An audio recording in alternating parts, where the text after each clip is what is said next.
Oh god, now under. Cool. Recap episode. And we are live. So we have a new member, Phoenix. Woo! Everybody else is going to reintroduce the characters just for his convenience. Take it away. Okay, I'm Theodore Constantine III, grandson of Theodore Constantine, the famous rogue trader. I'm soon to be a much more famous and much more renowned rogue trader in my own right. If you need me, I'm probably down in the all ranks bar. About it. You forgot womanizer and drunk. Yes. It just kind of assumed that was so well known that he didn't even have to mention it. His reputation precedes him that much. That's part of my renown. Theodore under the table Constantine. Okay. Constantly. Who's going next? Oh, I guess I might as well. I playing a 2.5 meter tall Ogryn called Moredd, but everyone just calls him Mouse. And he's definitely the most intelligent, erudite person in the group by a mile. Absolutely. And likes crab-based food. With the finest dining habits of all. Yeah, he salutes a lot, and after a couple of weeks in, I realised I'd basically created Sergeant Detritus from the Ankh-Morpork City Watch. It took me a little while to realise, but anyway, so that's the kind of flavour of character that he is. He's basically just a wall of muscle that you point at the enemy. And also, I somehow seem to have become the comic relief by default as well. Yeah, you're more of a team character. In some ways. A mascot that also beats so many things to death. Like an awful lot of things. He just likes stabbing and, pulping. Bit of mushing. And very occasionally, if he has to, he'll shoot his gun as well.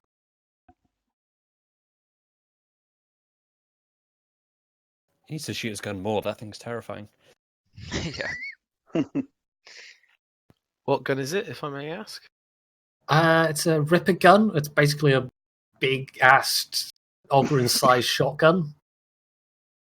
Oh, and I also picked up a heavy stubber the last session as well. I was going to say, it's essentially an Ogryn-sized AA-12. Oh my. Oh, Yeah. and I have a hell gun mounted into my armour as well, on my wrist. As one does. And he wears the He wears the power backpack as a little side pouch.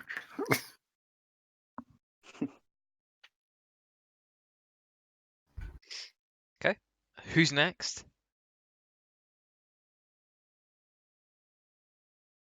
I will start volunteering people if you don't do it yourself. There's only two of us, so I might as well go. Exactly. I'm playing Lucius Boeri, the Explorator engine seer. He's the Mechanicum man. He has a very, very liberal view of Mechanicum doctrine, let's say. So a couple of interesting obsessions with innovation and information that he shouldn't really have access to, but oh well. His current list of achievements include committing the perfect untraceable murder by accident, by coercing the ship's machine spirit to eject a inquisitorial interrogator and his crew out of an airlock.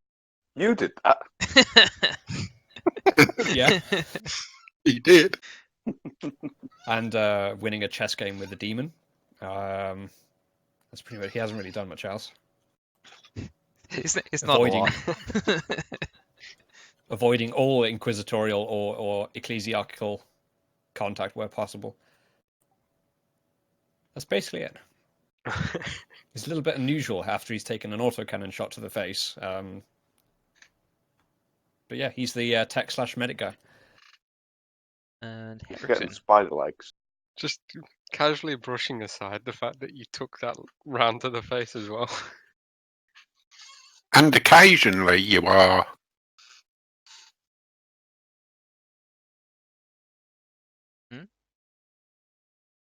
Adult character as well, in case it makes an appearance. Oh yeah, Conrad. Oh, Conrad, yeah. Yeah. Conrad's my backup because I thought Lucius was down for a 3 period months? after taking an autocannon shot to the face, but it turned out to be 3 weeks instead of 3 months of in-game time, thanks to the Hardy talent, which all of you should get because it cuts down your recovery time by about 75% when you're wounded. So take it when you can. I also play Conrad, who is the ship's current missionary. I don't really see him much because I'm mainly playing Lucius. He's a very... He's basically a pyromaniac. Any excuse to use his flamer to incinerate heretical things. He's always followed around by a couple of adepts with burning incense in a censer and chanting some things. But probably won't see him around very often.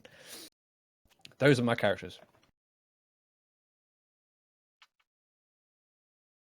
And Yeah, I'll go. I don't mind. I play Lucia, a ranged assassin that is with the party due to a blood debt to Constantine's grandfather. So she's there as a favour. She gets various missions occasionally to go off and assassinate people, which the group helps with if needed. She also kind of prowls the lower decks, looking for anyone who's like, I don't know, heretical or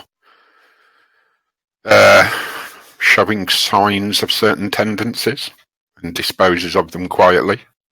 And she's very, very faithful to the God Emperor, always in the chapel praying and so on and so forth. Oh, and she can speak cow. Also, occasionally when needed, I play Lieutenant Commander Garville, who is second in command of the ship in Constantine's absence. That's it, basically. And Murdoch, I mean Hendrickson. I play Hendrickson, our resident Void Master. He's a little bit unhinged. Don't mind that. He just he flies and he knows things. Don't take his stuff. Sweet. That He's works. pretty good at winning races as well. Sweet enough. So we end off last session with a lovely little assassination. I mean, extermination might be more accurate. Extermination, I think. Yeah. Rogue trader slash witch Alexis Paravorn sucked up an Inferno pistol to the face point blank, and then a knife through the eye, sword through the eye, I should say, and yeah, got a bit wrecked. Inquisitor Ravina Carabas of the Order Hereticus has arrived in orbit and is trying to tie a bow top of this, well, somebody doing her job for her, basically, and get away from all the politics and brown nosers that are floating around her at the minute. Excuse me. I was going to say, so for Theodore, Lucius, and Hendrickson, you guys will have been sort of in the sort of post-race like celebrations and sort of the casual sort of speeches before the like main gala that's being held that night. He's been doing like all the post-race like back slapping, back patting, and all that sort of shit going on, checking out the brand new Thunderhawk, all that sort of stuff, and you'll be hearing word of a witch being killed and an Inquisitor in orbit. What to think?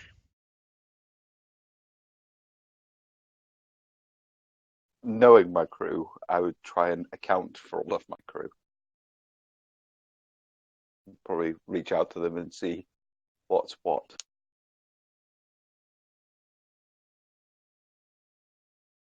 Lucius was probably thinking, well, at least they weren't being lazy and sunbathing, because when assassinations take place, it's pretty obvious who's done it.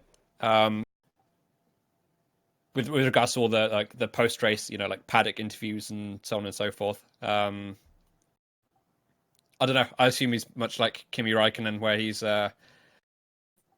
just answers questions very, very briefly and shortly. Like when Kimi Räikkönen something goes wrong in a race, someone asks him, "Kimi, what went wrong?" and he says, "I spun."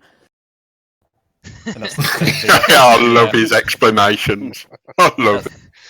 That'll pretty much be the extent of his interview-based responses. But yeah, that works. oh no, he interacts. I'm gonna just keep sipping on my drink, thinking that's really none of my business. Who likes my new ship? My new ship. Whereas I will be soaking up the adjuration. Yes. Even though you didn't win the ship, you've definitely won all the credit for it. Oh, absolutely. You've won all the credit for winning the race, even if you didn't get the ship out of it. Well, even if your name's not on the deed to the ship. And probably most know what? people think You it's know him what? who's on it. Yeah, exactly. Yeah, you know what? I probably would want the adjuration more. You know what? That's fair. That does not surprise me. Yeah. Fair enough. So,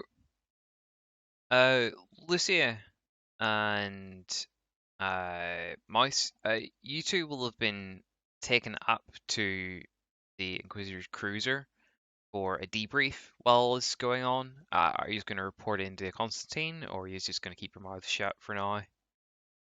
Keep my mouth shut. I would keep my mouth shut for now until I find out what the Inquisitor says. Fair enough. I think Mouse would have been around enough authority figures to know he doesn't. Like, if he blabs unnecessarily, then it might not, bad things might happen. So, yeah, he's definitely going to keep the trap shut. Fair enough. So the debrief's gone for a couple of hours, and it is a fairly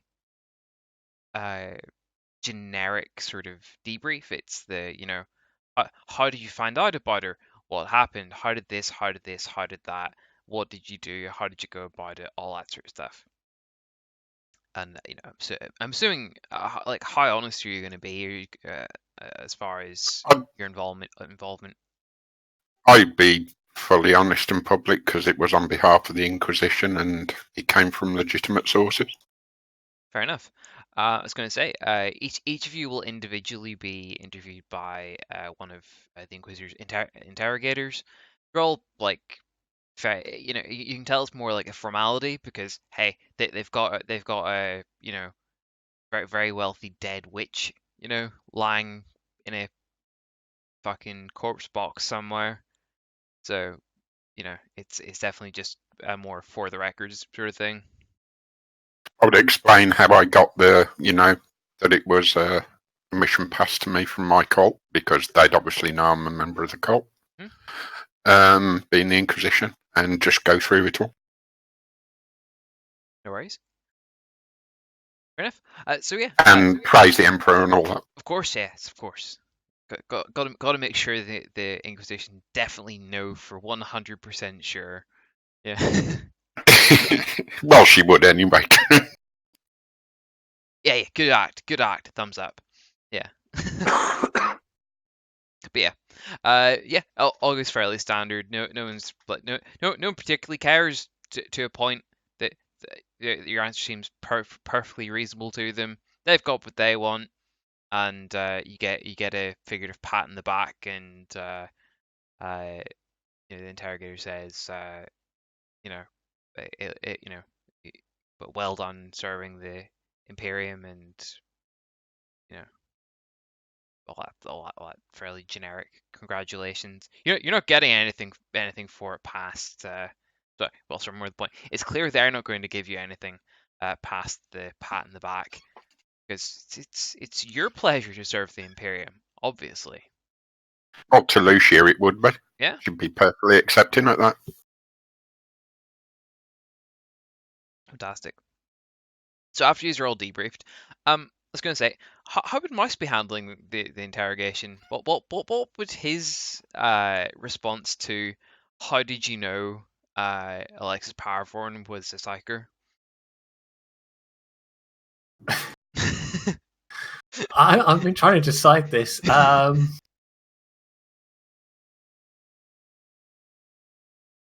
I think he would just kind of he's grasped that something important has gone down, and he thought he was just there for a guarding job with Scythia, and then it all kind of erupted into violence. So I don't know, how would Mouse respond to this? I'm kind of struggling to, like, would he just be kind of name and serial number, or just repeating that the whole time? Would he try and kind of say, oh yeah, I knew the whole time what was going to happen, in a way that makes it totally obvious that he was completely oblivious and knows nothing whatsoever? I think I'll go with the name and serial number, because he really had kind of no clue what was happening. Yeah, fair enough then. So he thinks he might be in trouble, so he's just So after about half an hour of asking you pretty much like the entire rainbow of possible questions that you may know the answer to, your own respective interrogator is like pinching his nose and like sipping his recaf, and has repeated for about the 57th time that you're not in trouble, and you can just tell him things. Insert name and serial number that's here. how they get you, though, by telling you you're not in trouble, and then That's... suddenly you're in trouble. Fair enough. I was going to say, so we'll say Lucia and Scythia sort of step out of their respective rooms at pretty much the same sort of time, and hear muffled Mouse, repeating his name and serial number, a little bit louder than he probably needed to. Probably on the umpteenth time by this point. And I'm intrigued to know what the serial number is. I don't know how high you can count. See, I would suggest that it's not like, say, 25,322, but is in fact 213512. Yeah, it's literally just a series of numbers. Yeah. All under 4. Yes.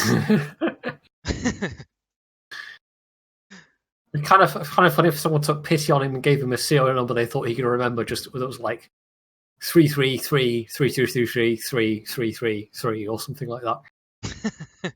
Exactly. On the basis that Mouse can remember at least one number. Yeah, but you'd have to remember how many threes. Oh, that's true. That's the tricky part. But what if it was just 333? Maybe he just says a bunch of threes randomly and hopes that he kind of hits the right number of threes. That sounds actually quite apt. Guesstimates how many there are. Yeah, let's roll. Hope he gets it right. Let's roll with that. So, Lucia and Scythia like walk out of their respective rooms, hear all this, and give a little knock on the door. Or else Scythia will give the knock on the door, and the interrogator will just be like, "Yes." It's like he's okay. He's he thinks he's in trouble. It's like, I've told him he's not. I'm going to pipe up helpfully to the interrogator. It might help if you gave him a crab cake. Mouse visibly perks up at this. One of the other Inquisitors will walk by and just sort of give him a nod that it's all okay, and he's like sort of put his hands up in surrender and just like walk between you and walk away. Just completely and utterly fucking defeated here. Mouse beat the Inquisition. It only beat them because they were trying to be really nice. Yeah, this was the Inquisition at their most cuddly, I think. Basically, yeah. So,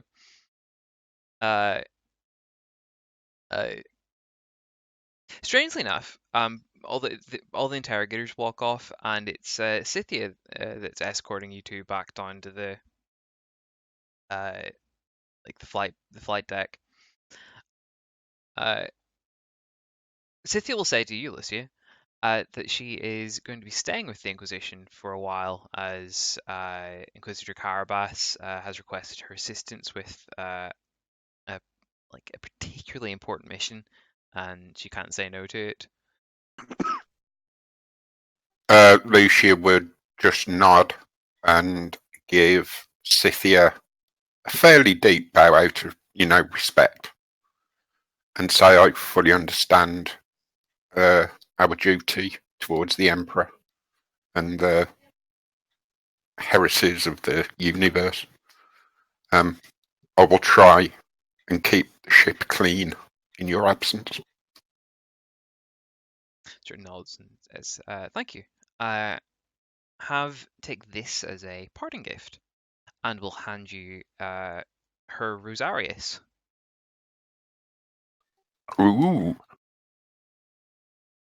Because apparently force fields are all the rage now. Why not? She will kind of see it, and she'll just go to one knee while Scythia places it. Because it's pretty huge thing for her. It's kind of a mega sign of faith, rather than what it actually is. Yeah, very much so. I think there's a bonus for dealing with other members of dealing with members of the ecclesiarchy for simply having one. So that's a nice little bit as well. It's basic. I think the description is, if anyone sees it who knows about such things, they're instantly a bit like, not to do anything wrong in your presence, kind of thing. Yeah. But yeah, she'll go to one knee for it to be placed, if you get what I mean, Yeah. and in a respectful way. Yeah. Receive your Rosarius. I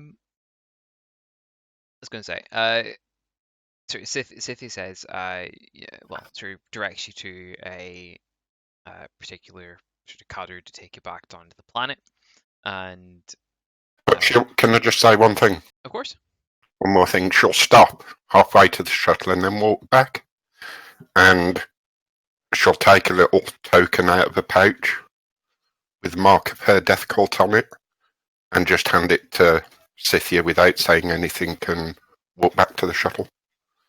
Fair enough. Cool. So excuse me, head on back down. Just in time for the gala. Well, you both arrive down just in time, I would imagine. So, the wonderful post-race gala hosted by Caligos Winterscale on his very own pleasure world. This is the gala, the one you had back on Port Wonder, like way back when. It's nothing. This is there's gilded servitors all over the fucking place. There's water features. There's every little detail is absolutely flawless. All the various rogue traders, their families, their sort of chiefs of staff, everyone is at this gala. There's people that weren't involved in the race that had an interest in the race. I was going to say for Mouse a little bit later, many uniforms. Bad luck. Get the migrant leave ready.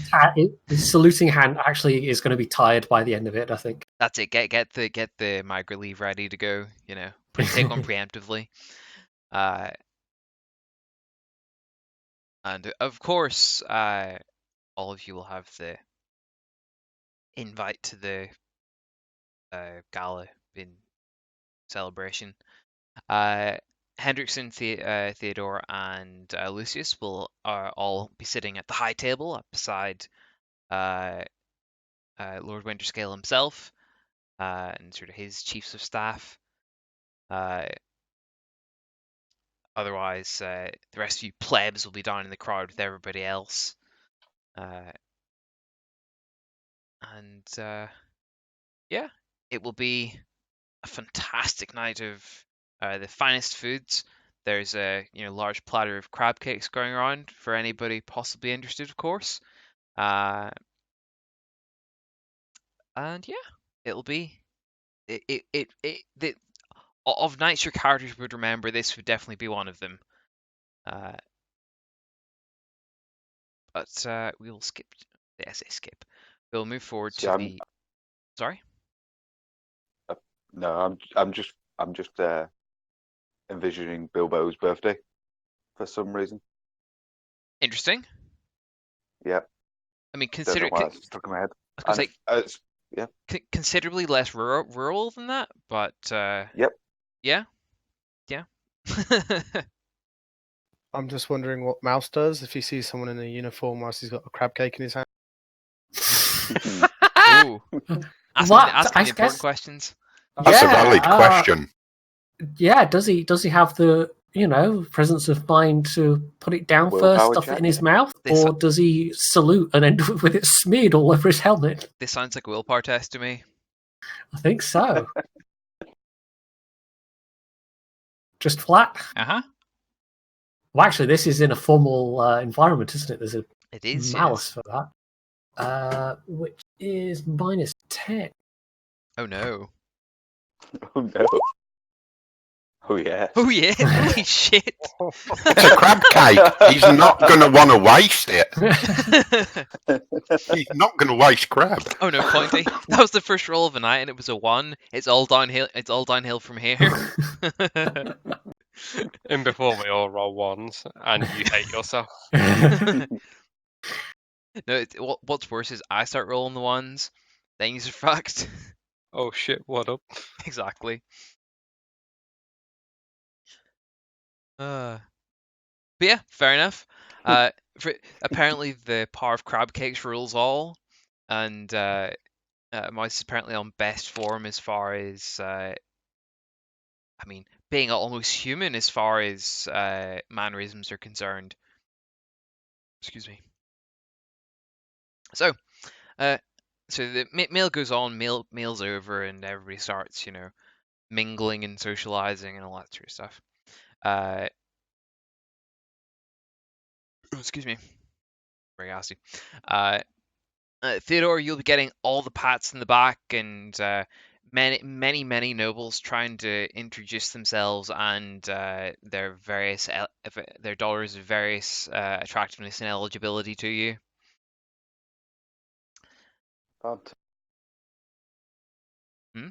Anyone of note? Of daughters of notability, not so much.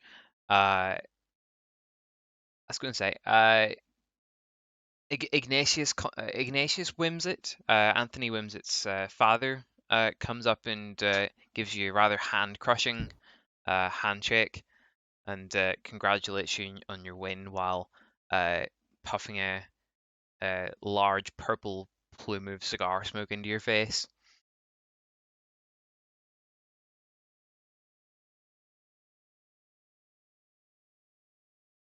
I take it graciously, as it's. Yeah, it's a formal setting. I note. Yeah, that's fair. These things are important. Of course, yeah. After about 10-15 minutes, your uncle Alexander finds you and starts helping you socialize a little bit and introducing you to a few people he's met, or occasionally some people he has just met and has found out that they too are worth a good drink or two. introduce you to a particularly interesting rogue trader by the name of Gabriel Croft, sort of 40-something, fairly cleanly cut, sort of 2-3 buttons in his on his waistcoat unbuttoned, rolled up sleeves, all that sort of stuff. He's being formal, but not that formal. And him and your uncle seem to be having a sort of casual drinking contest as the night goes on. Let's see. So after it slows down a little bit, I believe this would be the point where you get a tap in the shoulder from a random stranger looking for a job.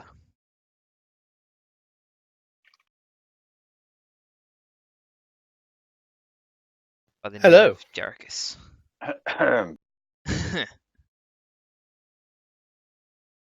I hear you're in need of a new Seneschal.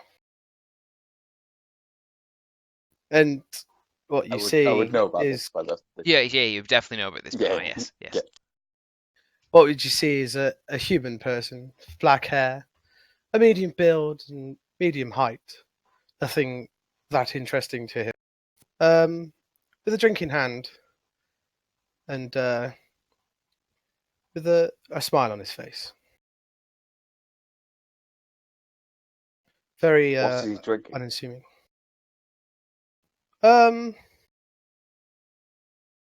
Whatever the equivalent would be to beer, I guess.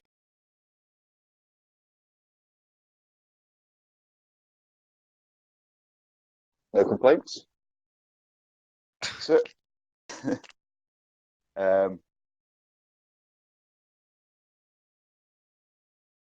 yes, as I suppose we are. How did you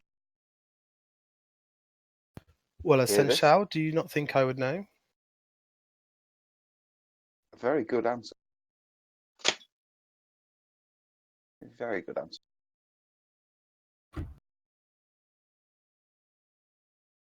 Well, I'm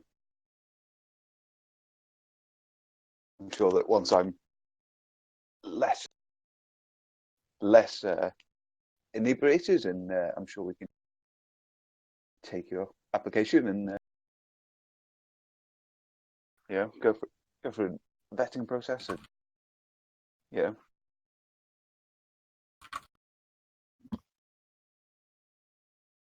Very Do you good. have any references? Any references? No, but I may have information for you. Do tell. I'll give you this one. Maybe a particular Cali Wims sap? Maybe here.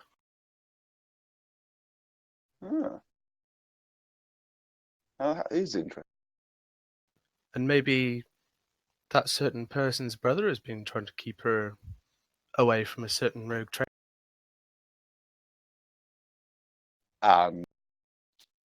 Would be aware of the location of said persons? Possibly.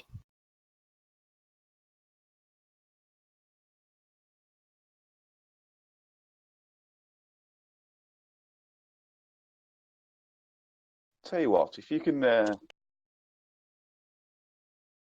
So hang on, just out how to reading up exactly what it does. So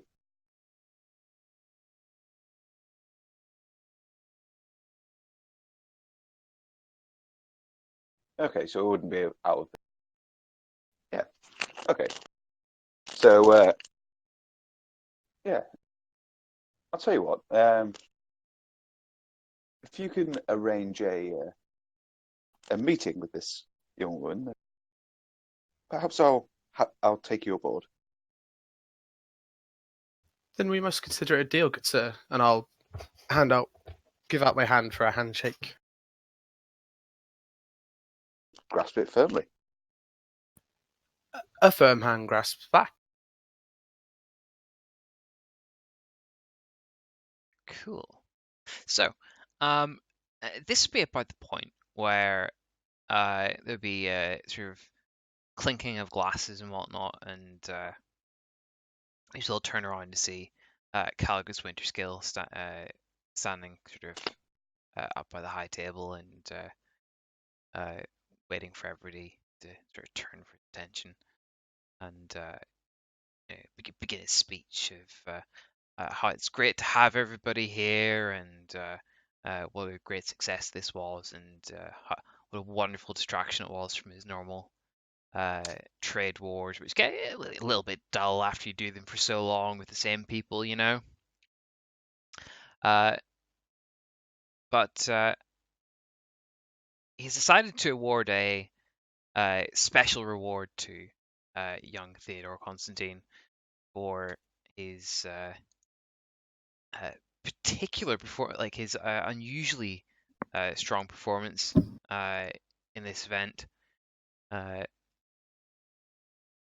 And he sort of pulls back a curtain of sorts and reveals a particularly shiny servitor. Is it? And he sort of gestures at it. And this, ladies and gentlemen, is a Lingua Vox servitor. For young Theodore here, it will translate any language it hears for him, and should help him strongly along the way in the expanse. And he sort of gestures at you to come on up and, receive the gift, as it were. I go on up and receive the gift, as it were. Cool. There's a nice polite sort of lots of clapping in a chair and all that sort of stuff. In the background, I think this would be a pretty good chat. That would work as a pretty nice distraction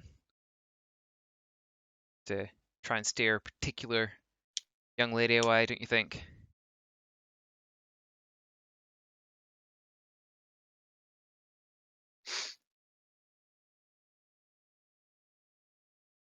Phoenix. Oh, yeah, yes, That'd yes, be a particularly good distraction, yes. yes. Sorry. So, how do you think you're going to go about this?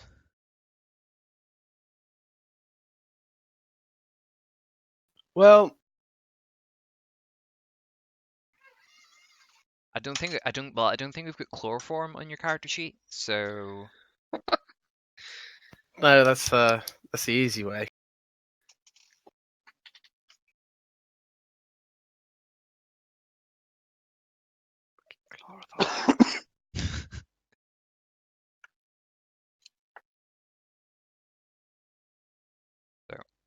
how would you like to go about it?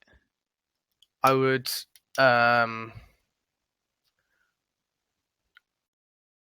yes, I would walk up to her and try to convince her to come with me, as there's an important Vox message in the other room. An important Vox message? Ooh, haven't heard that one Yes. before.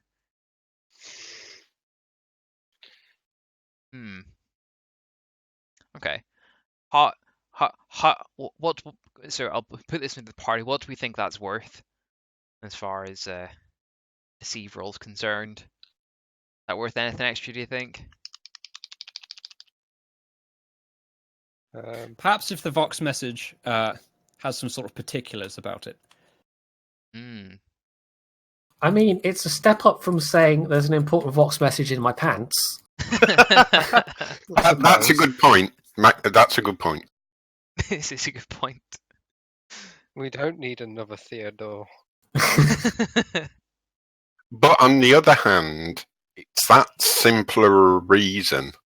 It's genius. It's nothing overly complicated. Fair enough. We'll go for a deceive at a +10 then.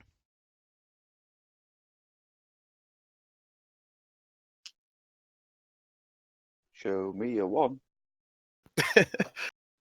My God. Your first roll.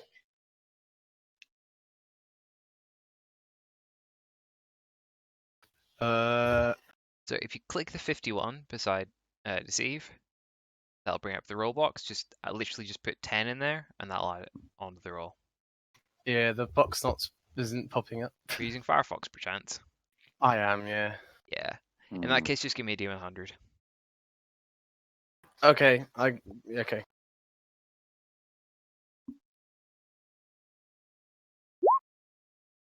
That is a rather stinking failure. So would you like to reroll that? I think Yeah, go on. try just clicking Fellowship instead. I think the main skills will work. So if you do, but the your characteristic rolls work, but the basic skills don't. I think. Yeah, they do. Cool. In that case, you roll Fellowship at a +10.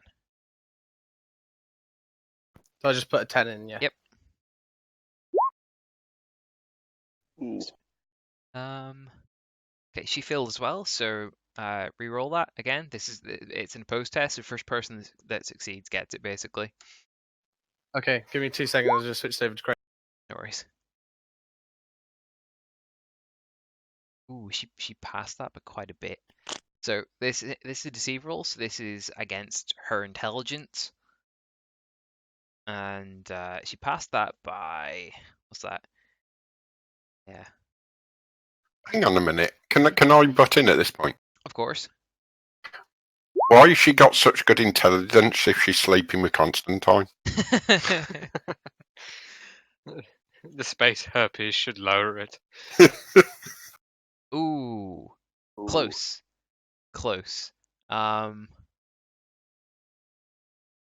You know what? Fine, let's pass. She's skeptical, but sort of follows you along anyway.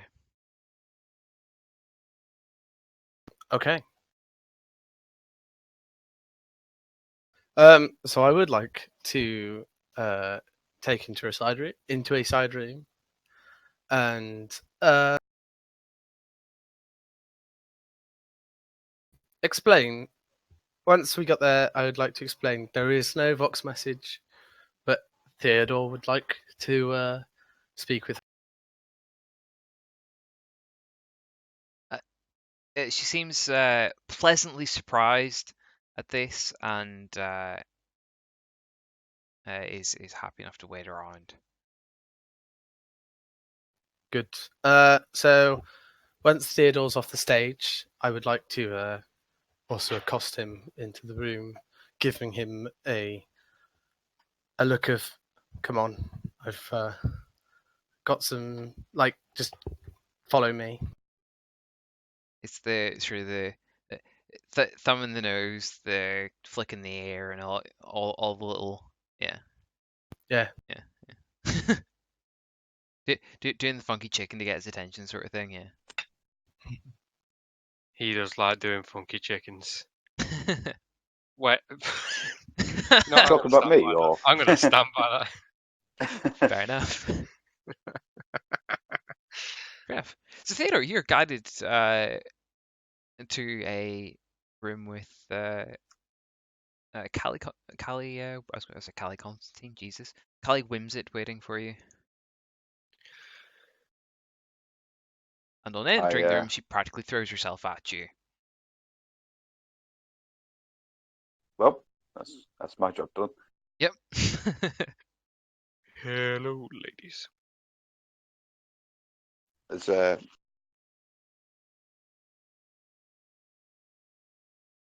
anybody got any Barry White on hand?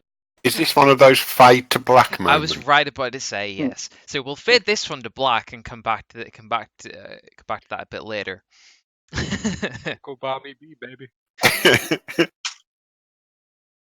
So, hey, mammy. purely because I love putting Lucius in these situations. Damn it. The melding of the flesh.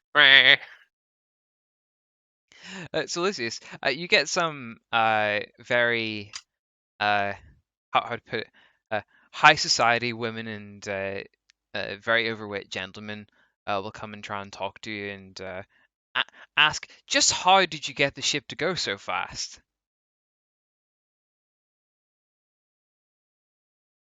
Again, giving a very Kimi Räikkönen response. He'll say something along the lines of, "Well, we cleaned it and we stripped it down and made sure it works and we made it go fast." Can I have a- He's trying not to be Specific. no, not specific. He's trying not to be I don't know, rude, I guess. An arse. Yeah. I'll take a fellowship with +20 for the effort. He's trying to be nice, but also he doesn't want conversation.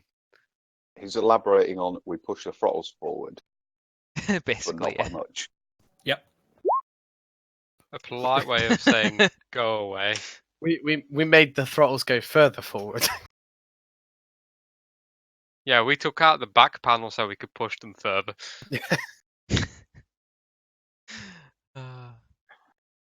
Griff. And to make it go faster, we had the Sonic theme playing in the background. We painted stripes on it. Let's go faster. Oh god, I'm doing that to the Thunderhawk. Well, at your response, they give, I suppose what Lucius wouldn't recognize as the, they give back a similarly, shall we say, robotic response of, yeah, very good, yeah, that's good to know. Thank you for speaking to us, Explorator. And both sort of walk off with, barely held back sort of grimaces. Oh, thank God they've gone.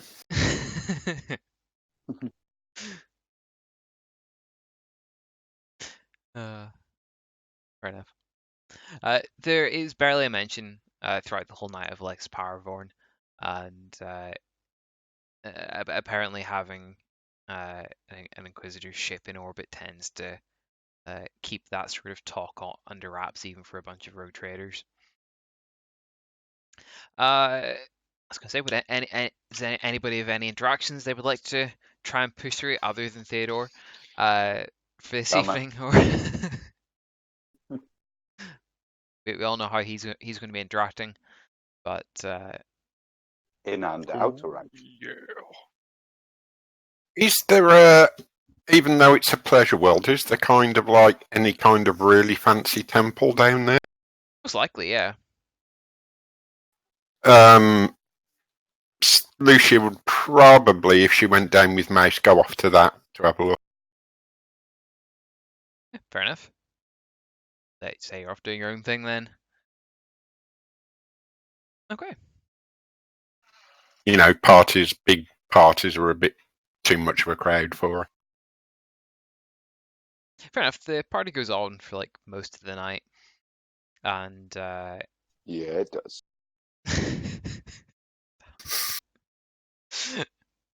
10 times a night, Constantine.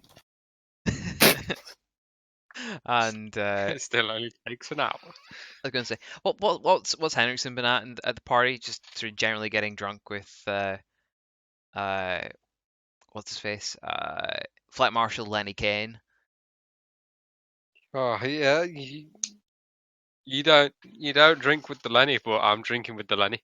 Nice. So, in that case, Hendrickson, you will arrive back at your brand new Thunderhawk, your brand spanking new Thunderhawk, Yes.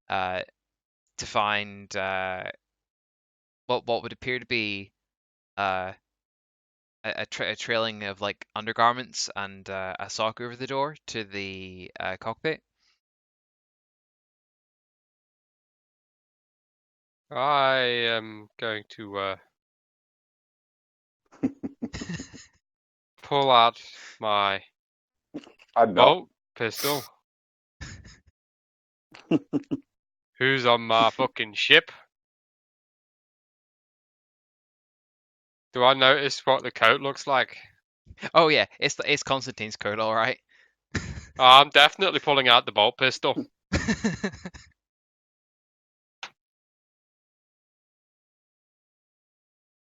Fire away inside. One single shot. That makes two of us. And demonetized. Wait! As if it ever was to begin with. I know, right? I'm gonna need to skiff the fucking thing now. Yeah. You're gonna That's need what she said. gonna need to borrow Conrad's flamer. What are you talking? I already have a You're flamer. fine, yeah, you've got your own flamer, yeah. I'm glad you reminded me. I have my own flamer. I'm a. It needs purging. I'm just gonna shout. You know. Oh, I'm gonna use the. I'm gonna keep it holstered. I'm gonna keep it sheathed. I'm gonna get my power sword. God damn it. I'm gonna the power sword and just. Now I need to work on the phrasing here because of this hell.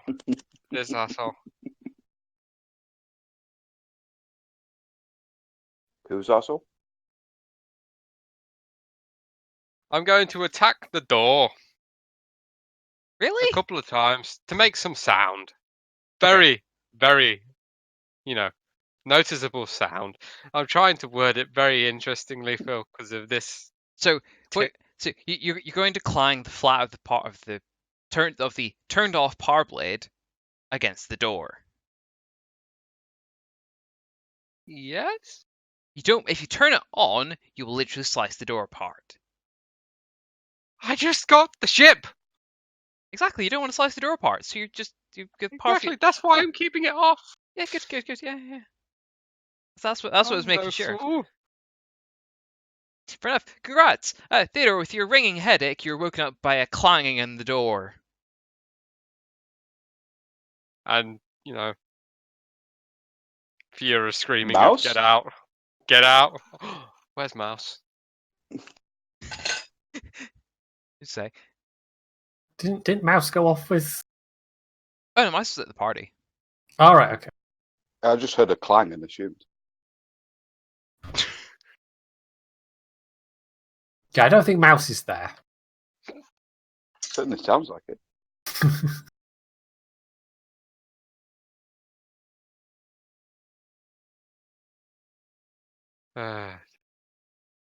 Get off my ship! We just did get off. I'm gonna Vox Mouse. Oh, fuck, here we go. Okay, I'm Voxing Mouse. I'm telling him there's an intruder on the Thunderhawk. Okay, so he's going to come over from the party to the landing pad post haste. Jericus is would gonna probably be follow interesting. Mouse. Is she awake at this point? I imagine so. Yes. If it Well- woke you from your drunken stupor, Well, if we're both awake,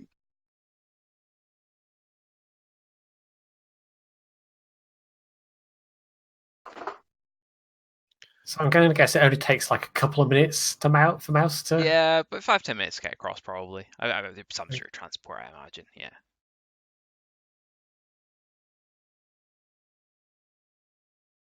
So he's going to come clomping up through the transport door and go, "What's the problem then? Don't see any intruders. they're behind this door. Is it stuck?" Come to think of it, I actually haven't tried opening it with. That is like the classic D&D thing right there. There is a door in front of you. Right, Mouse. I'm gonna open this door. Then you're gonna storm in and get them off my damn ship. I put a sock on the handle, right? Yes. So I'm pretty sure I'm safe. That's not how it works. What? Right, what kind Nobody of would walk in sock with and a what sock kind on of the door. handle are we talking of? I mean, it's not a handle. It's it's gonna be like a. I mean, it can get there, but whatever. It depends if Hendrickson knows what a sock on a handle means. Basically, yeah. Or more the point, does he care what it means at this point? I mean, it's my ship. Get It is off your my ship. ship. That's fine.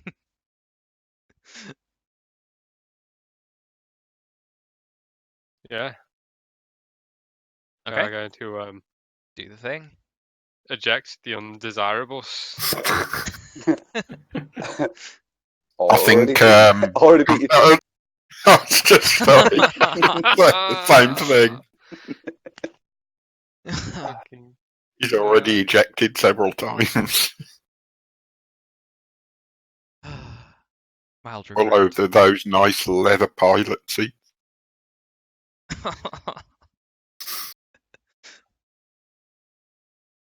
Quite clean. What's your problem? Anyway, trying to get past this as soon as fucking possible. No, this is it. This is the rest of the session now. Oh wait, I have more innuendos. So go on then, yank this door open. Let's get on with this. Or can you even yank the door open? I guess let's find out. So, is there a secondary way out of the cockpit? Could we like have snuck out of a window in the ensuing? at this Oh, point, I think I'm the only y- one that would know that. Oh yeah, the sliding windows in the fucking spaceship. Yeah. It'd be hilarious if there was like an ejector seat or something. You've got to be able to crack open a window when you light the low sticks. Totally. You get just just for how quite funny it would be. If you know how to drive, you could quickly lower the ramp and jump into one of the vehicles and drive off. You'd have to get past Mouse first, though, and That's true. And a disgruntled Hendrickson with a flamer. I think at this point, Jericus would appear from around the corner of the back of the Thunderhawk and say, "Maybe you shouldn't disturb your rogue trader having a night of fun." That's good. Sorry to clarify. This is the morning after. Oh, it's the morning after. Yeah. Sorry for clarify that. Yeah. Then he'd come around the corner with a cigar in hand and say, "I think it's time to go. This way."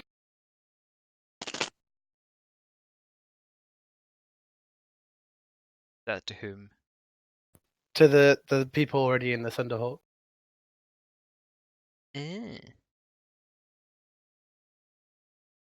Who are you and what you're doing on my ship? I'm your new Seneschal. I am Jericus. I'm partly the reason why your ship is also like this, but Wait. So, is this the intruder? And Mouse starts walking towards Jericus. how can I be the intruder when I've just walked on? I was not intruding when you No, got that's far too much logic for Mouse.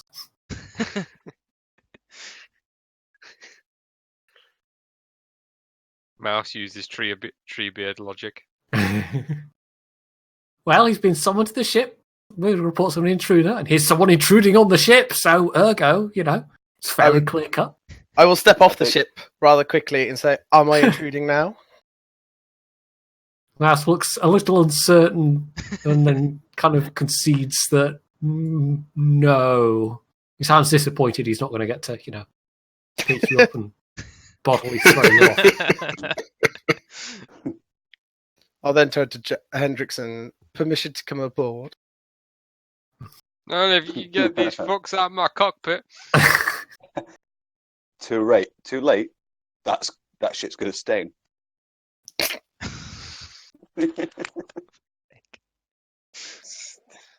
That fuck's gonna stay.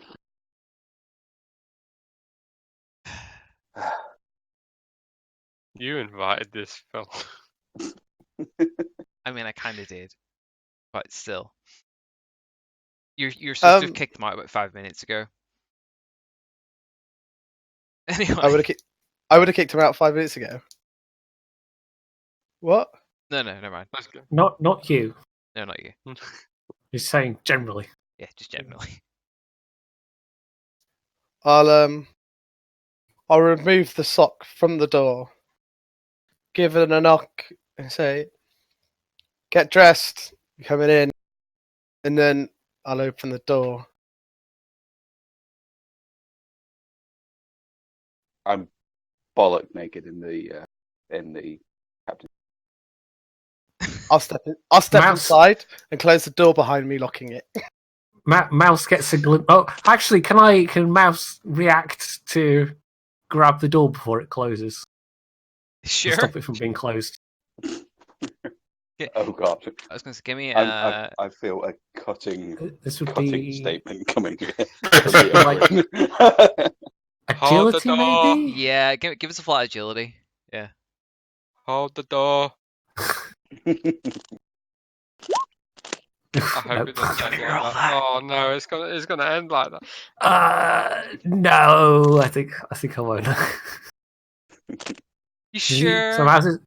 Oh, fine. I'll That was use easy. half of my fate points on this totally trivial roll, which will almost certainly still fail. There we go. Aw. Shouldn't it be an opposed roll, though? Because he's shutting it and Mouse is grabbing it to try and open it. It's one of those slidey Depends doors. if it's I'm like a assuming. power mechanism or not. Yeah, Yeah. if it's just a button. Or just trying to give you another excuse for it to work. Fair enough then. Don't worry, you can keep the fate point. That was since that was just for fun.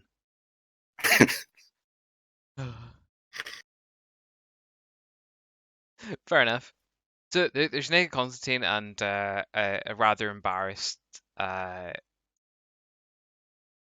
what's her face? Callie. Whimsy. Yeah, Callie Whimsy, Haley? like all sort of like scrunched up and trying to hide all her bits. Bits. Yeah. Terribly sorry for the intrusion, my lass. No, my bad. Should probably get dressed.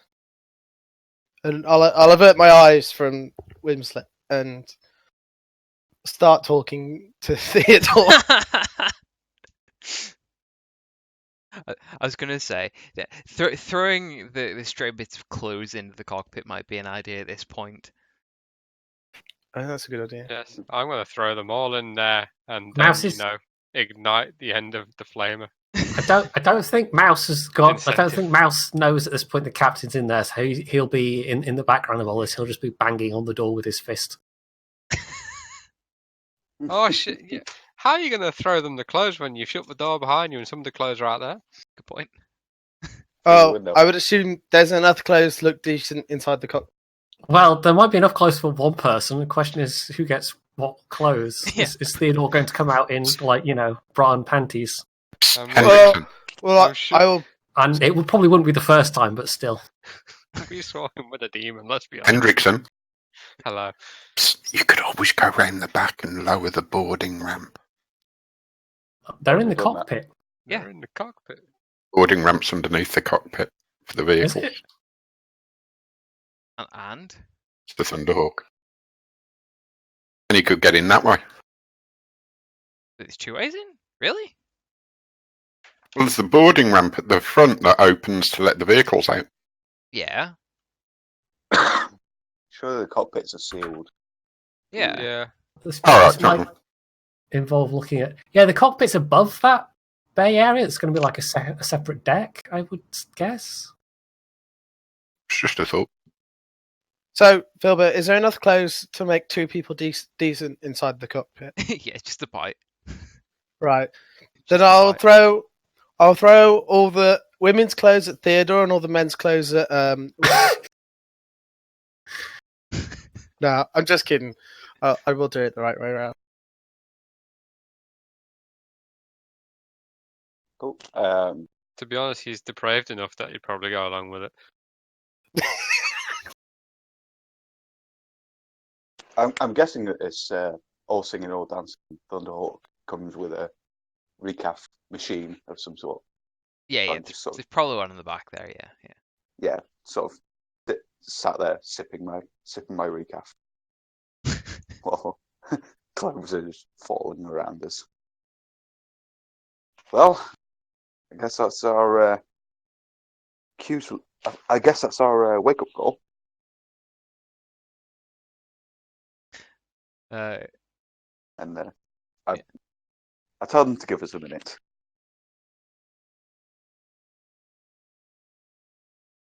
Or 10? No, just a minute. Yeah, you'll get in a minute. I mean, if you can finish in a minute, Jericus wouldn't mind. There we go. Sorry. You're on my list. So, rolling this forward a little bit, those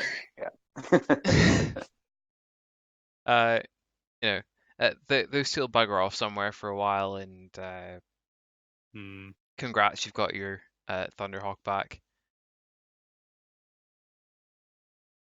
Stank I'm on going it. to set off a biohazard zone, and Mars is going to help me decontaminate. He's been conscripted. Sorry, Mars. Fair enough. So over the next I'm just going to skip past this planet unless anyone's got a complaint about that. So obviously, if anyone's got anything they want to sort of add in while they're here in Solace and Carmine, feel free to say. But basically, the next few weeks sort of go by. It's all pretty chill. I was going to say you're probably getting quite used to the high life at this point, given you've been here like about a month and a half. Almost 2 months actually. Actually, almost 2 months by the time you'll be leaving. Of all expenses paid crab cakes and things like that. But after the first week or so, the Whimsits announced they're leaving, and Callie says she's staying for a while. It's sort of the family business isn't sort of quite interesting enough for her at the minute, and she wants to stay and relax and all that sort of thing. And they sort of give her an allowance and tell her that they'll be back for in a month. Which that time being about sort of 2 weeks after your sorry again. That date being about a week after the point where you guys are paid up for. So presumably a week after you will have left. What would everybody be doing with their time on the pleasure world? Whimsit? Yeah, okay, that's a given. Just like getting the Thunderhawk to my liking. You got new cockpit interior as well, yeah. Oh yeah, I'm basically ripping out the gun cutter's cockpit and swapping them over. Fair enough. I wouldn't safer. recommend bucket seats. You're gonna sit where you're fucking told to in that. I am the captain now. Obviously, I've been nice about saying it. Lucius actually has shit to do. He doesn't really care about the pleasure world stuff, so he's going back to the ship.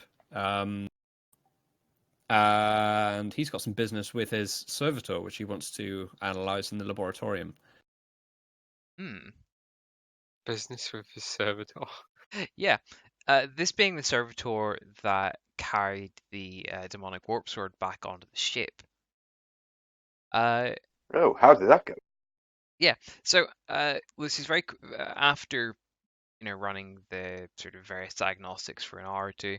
You'll notice that the machine spirit has been mildly corrupted. There's definitely some like malicious machine code in there, and quite frankly, you're lucky that it hasn't meaningfully malfunctioned on you yet.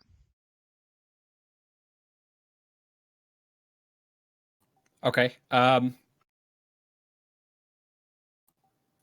Being the slightly more paranoid individual than compared to what he used to be, he's immediately going to call whatever tech adepts are stationed on the ship to help enact some sort of rite of or canticle of purification. Try and get Conrad's help as well, and he'll do his best to right the wrongs.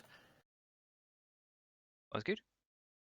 Takes a couple of goes until you're sort of satisfied that the machine spirit has been cleansed completely, and various sort of litanies and rituals take sort of tens of hours. Like you're there for, but you probably spend like a full day between like 2 or 3 separate rituals, trying to get it sort of cleaned out again. Yeah, after all this, obviously, it's ended up being almost more purified than the rest of the servitors.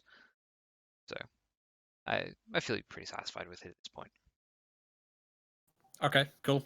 As I said, being the slightly more paranoid individual than he was, around the ship these days, he's followed by a pair of adepts. One with a sensor, emanating sacred unguents, and then another one canting various things to praise the Omnissiren and so forth. And he's generally followed by these two adepts whenever he moves around the ship. Sounds good. That's his business done. Cool. Couple of things for me, if I may. Mm-hmm. I shall spend some time at their temple, proudly showing my new mark of faith, and praying. And at some point, I will go along when I know the Thunderhawk is there, and ask Hendrickson if I may familiarise myself with the controls and maybe try driving one. The Thunderhawk? No, the vehicle. Oh, the land thing. Yes. I keep trying to call it a rhino, and it's not a rhino. Taurus, that's it. As I may occasionally need to borrow one. Yeah, that's fine. You are a friend.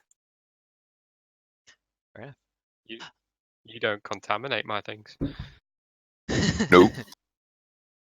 On that note, about a week after the race, sort of Grandfather Theodore and Uncle Alexander announced that they're going to be leaving and have a fairly modest family meal, and sort of everyone's invited, but nobody's sort of expected to come.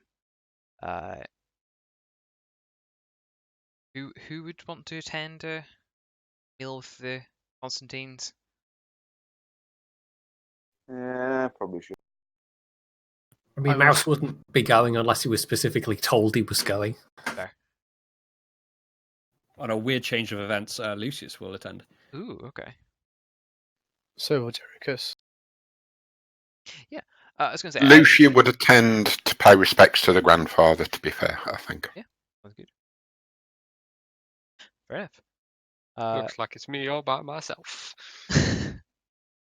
Not going to join? Nope. Fair enough. Yeah, it'll be a fairly standard sort of affair. It's held on the ship just for the sake of a change of scenery, almost ironically. Will Callie be in attendance in this, or is she going to be hidden away for this dinner? No. To which Sure, bit? she'll be tired from her endeavours. Right. Okay. So she won't be there. Oh my god. Yeah, no, right. Anyway, fair enough. So meal goes on. It's all cool. It's all nice. It's you get sort of a final sort of pat in the back for winning it. And Grandfather Theodore will pass on will set a large, what appear to be large gun case on the table, and pass it forward to Lucia.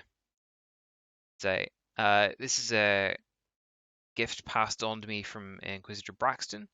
Meant to pass it on before I left the system.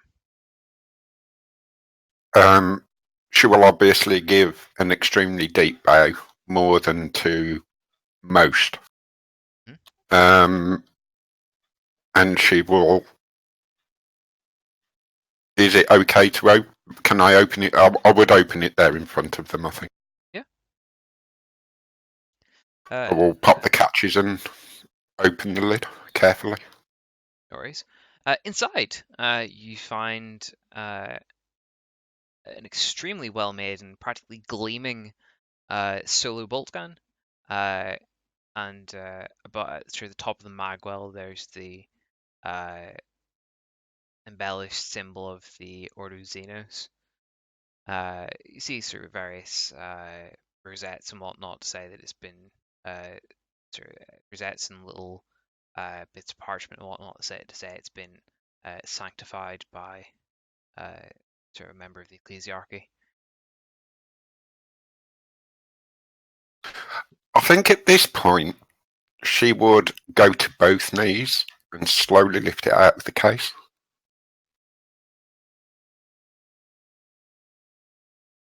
Just to,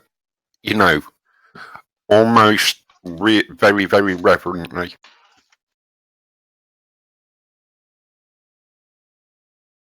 Fair enough. Just like looking at it. I was going to say, I wouldn't say Grand Theodore's being, I think, sort of bemused might be a better way of saying it. It's as far as he's concerned, it's a nice bolt gun. He's a bit confused as to why you're being quite so reverent about it, but he just sort of lets you have your moment basically, and sort of smiles sort of genially. Yeah, I get it. No, I'll kind of slowly put it back in the case very carefully and pick the case up, give him another extremely deep bow, and say, please pass on my thanks to the Inquisitor and tell him it will be used in the way it should be used to dispense the Emperor's justice. So he gives you a little nod and the sort of same sort of amused smile, and says, "Yes, I'll pass it on the next time we're having a drink." And I will shuffle away, keeping a little bit bowed. I was going to say, so you give sort of Theodore a last little nod and say, "Don't embarrass us too much, boy," and bugger off basically. I would give a nice formal bow and making our way out. Bid him good fortune and just I'll make our way out. Fair enough. Okay. Go for a 5-minute break. Sure. Yep. Cool. Then we'll get on to the next bit. Jeremy? Aye.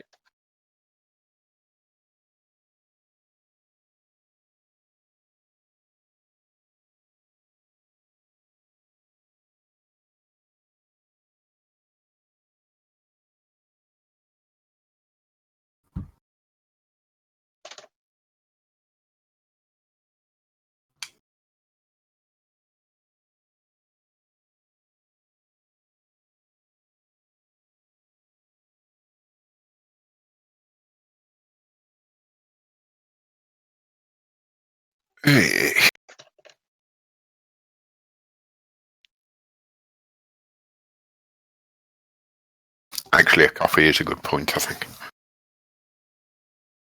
I would coffee, but I have work in the morning. So coffee now would be bad.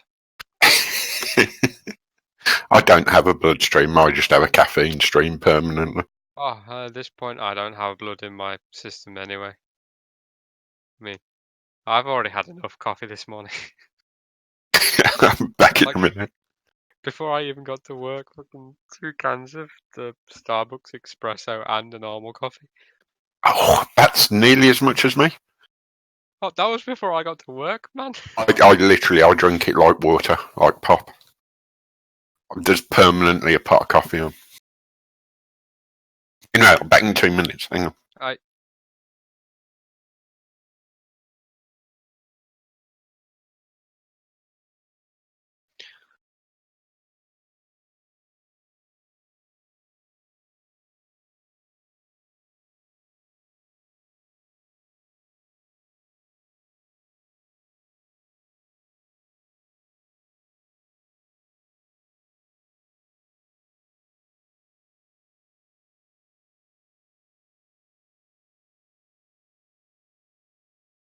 Are you back?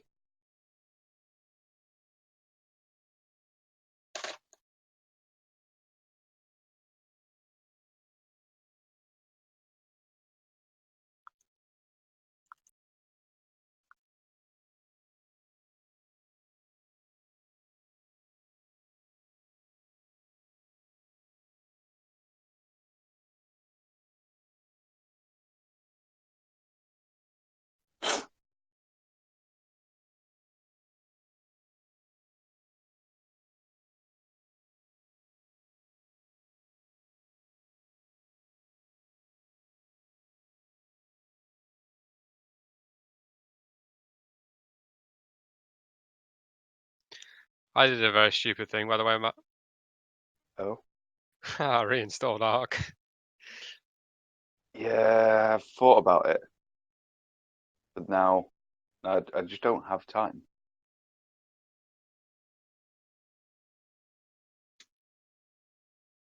It's changed a lot. You probably last played it. I haven't noticed massive difference yet. You're not played on any of the new maps. I didn't get Extinction, so I don't have access to that yet. See, I would like to give the new map a go. Whatever it was called. Valguera, or what have you. yeah, it looks good actually. Not played it myself, but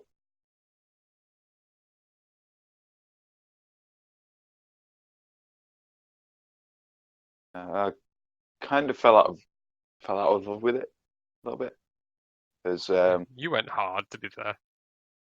I really did. Like I lost, like I sunk over 1,000 hours.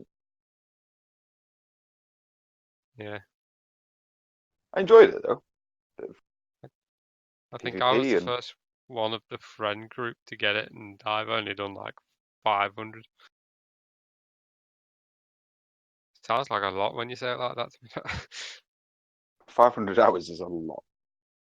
Yeah, but then come to think of it, I've played Dota for almost triple, well, over triple that now. Like 1,700. That's dangerous.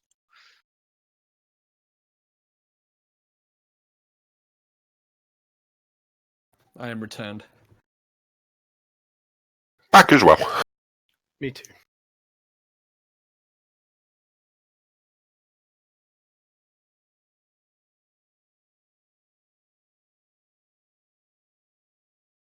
Yeah, apparently you only need 480 hours to become basically fluent in French.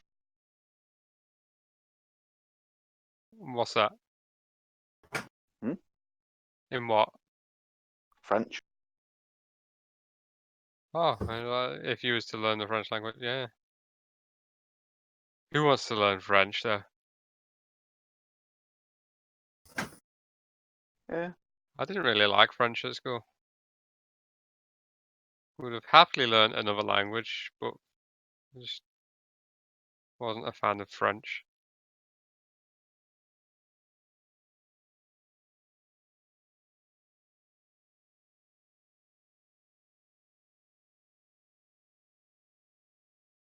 Wow. Yeah, so actually that seems quite What's that? optimistic. And Well, if you were to put 10 hours a day into learning a language, your basic fluency would take 48 days. that is quite I think that's highly Like- dependent on the language. Yeah. You've also got to think 10 hours a day is almost a standard work day. Yeah. I mean, like, I know this is a stretch, but by that logic, I should know pretty. I should be pretty like half decent at Japanese because of the amount of anime I've watched. But there you go. Okie doke. Everybody back. Yes. If anybody's not here, say something. So, Coffee. so the next stop, I believe, is the breaking yards. Is what we've sort of agreed on over the week. Mhm. Roll for initiative. Well, not just yet. We need to get you there first. Come on. Navigators. Navigating the warp. Just to keep myself right. So Oh. where is it we're heading? So, you're heading to this is the actually going to the breaking yards is exactly why I got the new map or is responsible for it, because SR 651 as you can see is not on the original map. It should be down here somewhere. Enhance. So. It worked. Exactly. So, you're heading to SR 651, the breaking yards.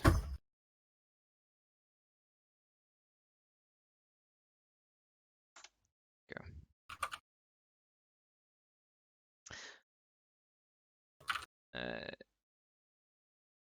So yes, located in the the region near the center of the Chronos Expanse, SR 651 is a red giant star, standing silent over an empty system.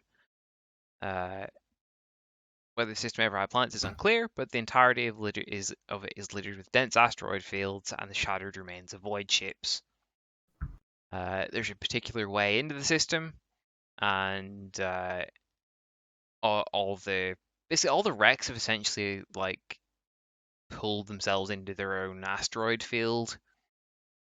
The breaking yards themselves are essentially a sort of space station, sort of on the edge of that orbit, and sort of act as the waypoint for you. So basically, the idea being you stop off, you dock up at the breaking yards, and then use like shuttles within it. If that makes sense.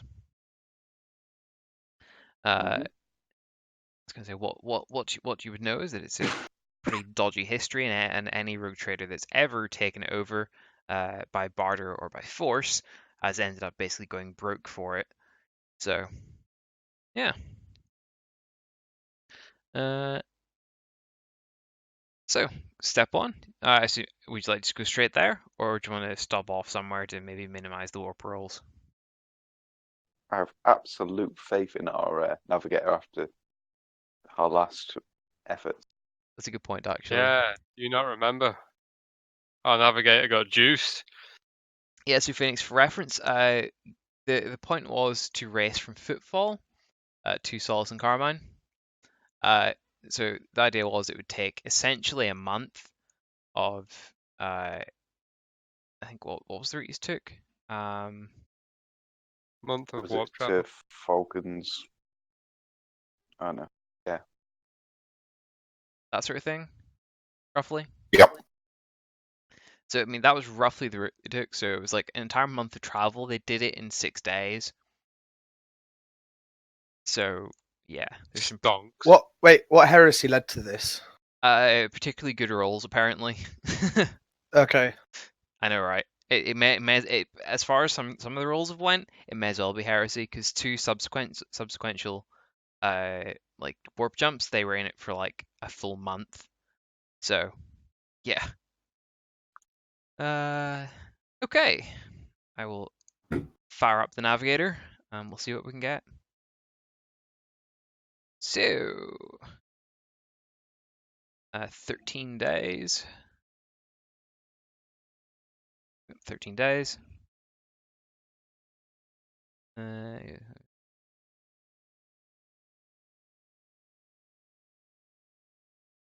Okay. And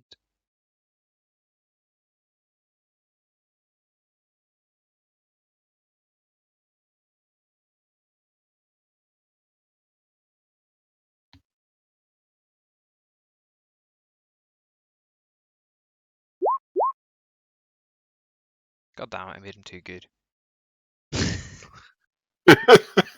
What? What I the don't know what fuck? you're That's still like a redonkulously good roll regardless. Fuck's sake. Our navigator's jacked and tan.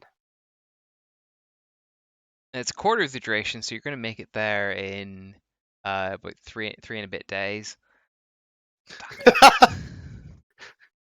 Fuck's sake. So basically, these guys already have like a really juicy warp engine, which reduces the like time by half. Oh no, sorry. I need to do an ordinary awareness test first.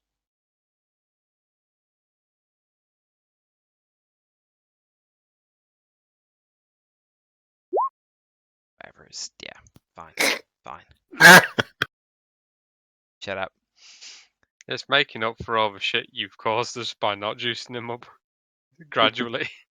Basically. Okay, well, we're going to be well, that's still 3 days in the warp, which means we still get to roll once in the table on the lovely table. Can I just say, as being as we have a new member, I think it should be him. I completely agree. That seems very good. What do you want me to roll? I'd like you to roll a d100.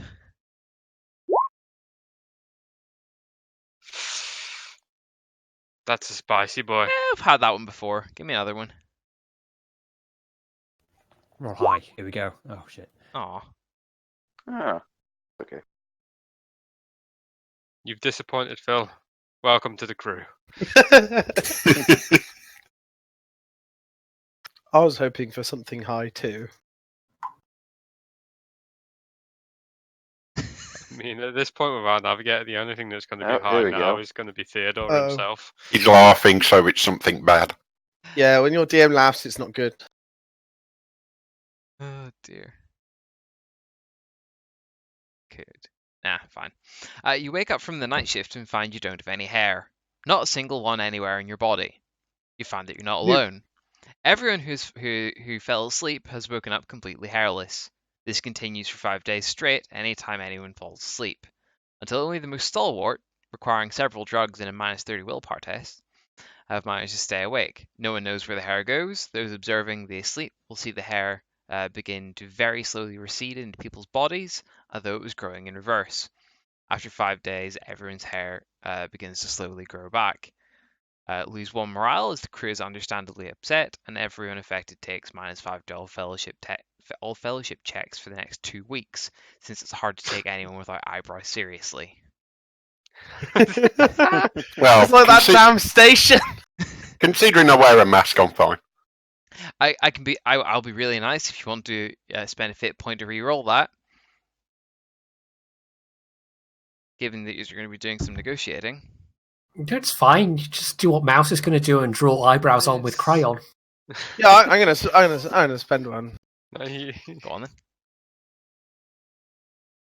Fucking Oh Yes. no. Oh yes. Uh-oh. Well, Philly's Theodore's just been pleased fucked. that he's not, bumping uglies with a baldy. let's be honest. Either way, you wouldn't have looked surprised. Yeah. I'm sorry. Well, I'd have always looked surprised. I didn't have eyebrows.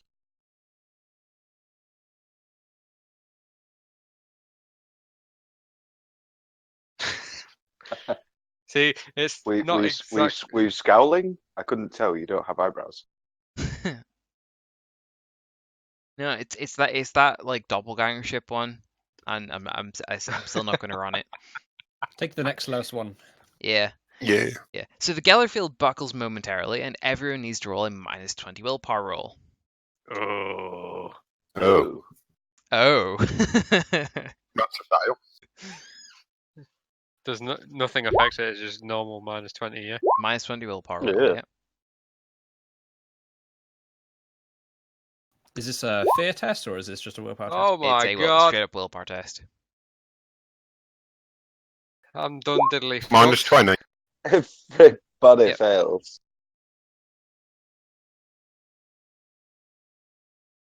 The Emperor's Chosen won't fail, will she? God, I failed that and I rolled 29. Oh. I take back what I said. My willpower ain't that good. Ooh. Don't think anybody's Ooh. is.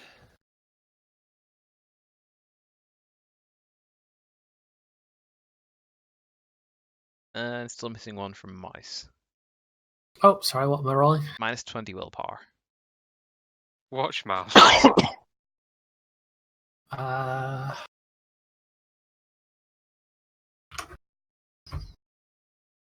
Mouse is the only one. Fair enough. Those that fail the test are visited by a disturbing vision of an older version of themselves dying. Some are slaughtered by marauding orcs in front of a large city gate. Others are sacrificed to chaos by an evil-robed heretic priest. Some die of old age lying in their beds, missing several limbs. Others are poisoned at stately dinner affairs. Some slip and fall while climbing up a cliff face and are dashed in the rocks below. All visions are unpleasant. Whether or not they are true is unknown. Lose 1d5 plus 4 morale. So whoever smelled it dealt it. Phoenix, give me a d5 plus 4.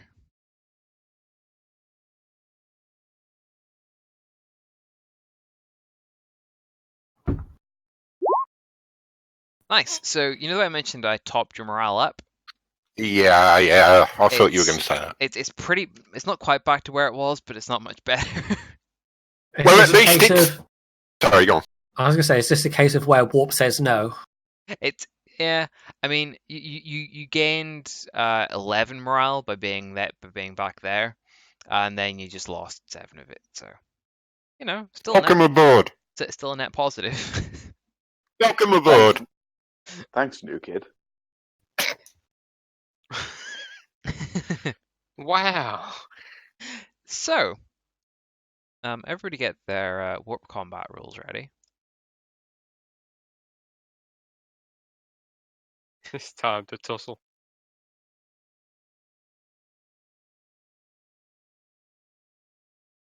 So immediately on coming out of warp, the ship alarms start going off. There are 3 unknown vessels to your rear.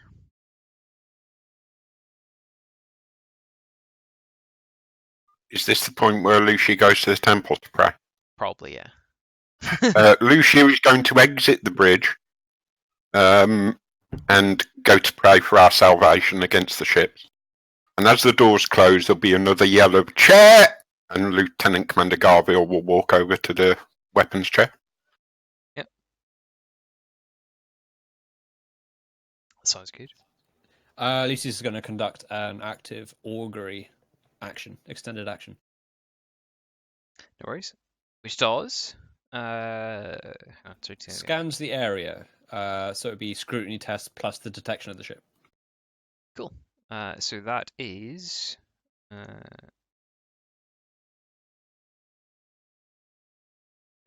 scrutiny plus 20. Nice. The ships to your rear are of a similar, similar size at least, and similar construction to the Orc Raider you dealt with recently. Oh, thank God. Almost immediately, and dropping out I mean, you see all like the nav beacons up the side that are sort of guiding you towards the entrance to the shipyard. You get a voice across the Vox saying, "Unidentified Imperial vessel. There are 3 Orc raiders behind you. Please state your intentions. Are you working with them?" No.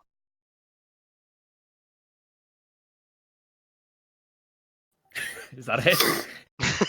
Well, that was erudite. Just say it like that over the box.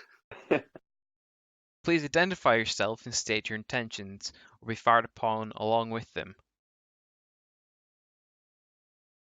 Theodore Constantine. You might have heard of me. I want to buy some stuff.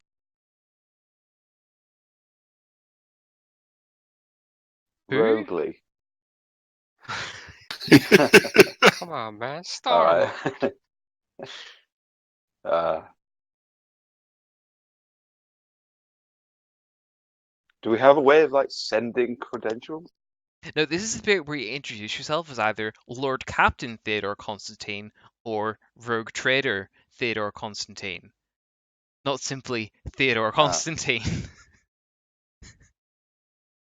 Fine. Rogue Trader Theodore Constantine the Third. It's like I would like to trade some things, roguely.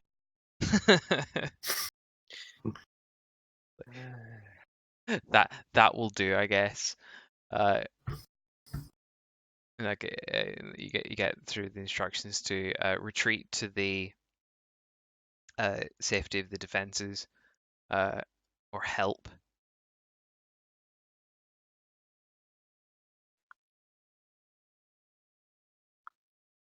So both also works, yes. You can outrun these. So there are lance batteries. These are 2 like defense satellites essentially, with lance batteries on them. They're parked up. Their maximum range is 18, the same as you basically. So it's like same lance weapons to range of 6 on them, I believe. So then up, doubles long range and triples extreme range. So the range is about there. And bad luck, you are in range of the Orc Raiders. So, roll initiative. Wow.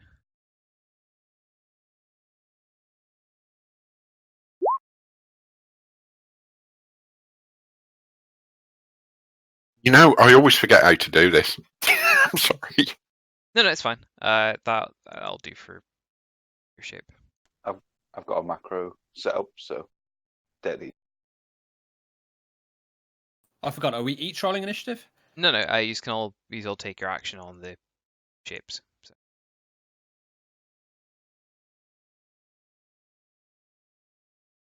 Am I flying it again? Yeah, we'll just use your rolls for it for simplicity's sake. Gee, oops. What?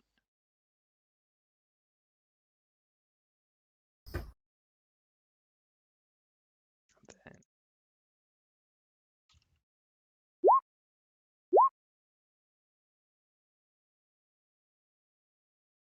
We'll make that an 8 for simplicity's sake.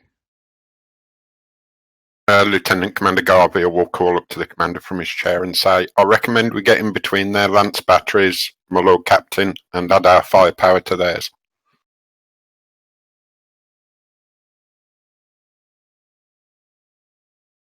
So, I'll make it so. That's what I was going for. Yes. Almost didn't do that.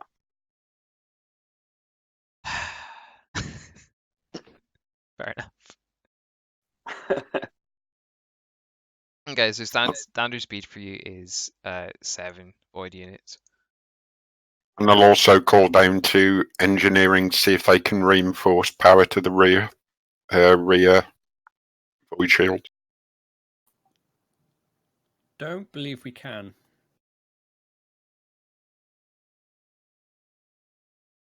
However, as an extended action, are we doing extended actions now? Your first turn, so yeah.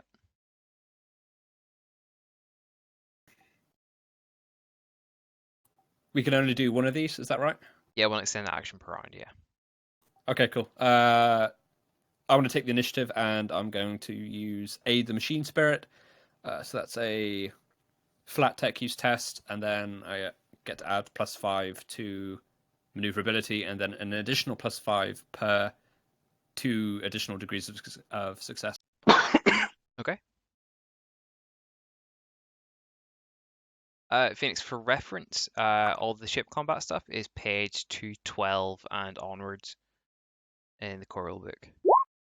So basically, you can get involved with like extended actions and whatnot. To help Okay, out I guess how we the just ship get operates. +5 to maneuverability. Okay. I would assume there's some kind of damage control station. Yeah. Area. I think that's where Mouse would head. On the off chance he's needed to do his Infernus Master duties. Yes. So he's going to be there for now. That's good. Okay. And I was going to say, if you wanted to increase speed, you could have, but we'll simply move his 7 forward, I assume. Yeah.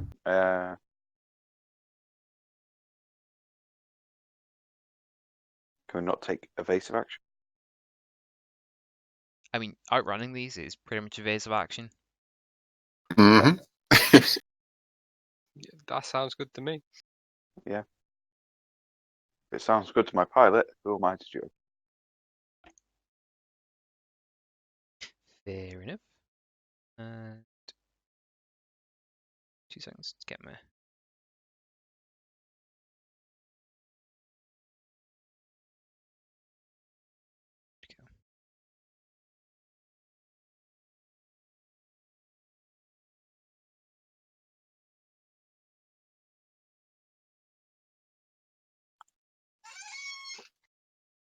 Oh, there they are.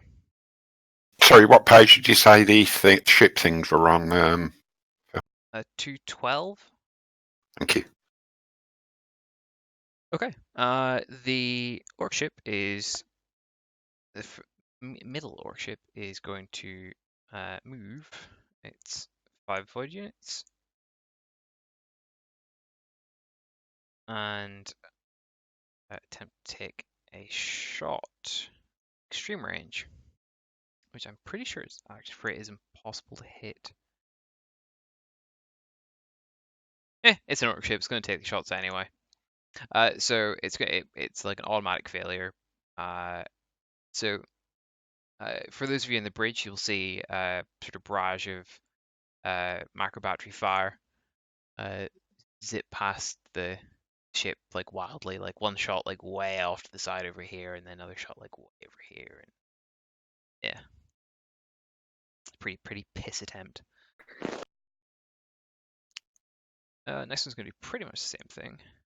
It's going to try and get a speed boost with what is it?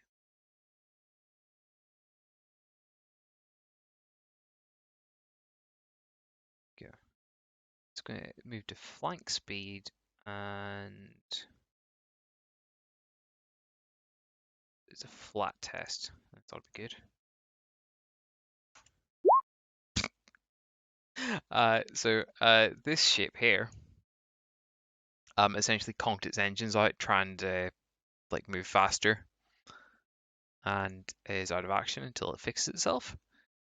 Lance battery here is still out of range, and the ship here is going to try the same thing. The other one, nice, and that is that, so it can move.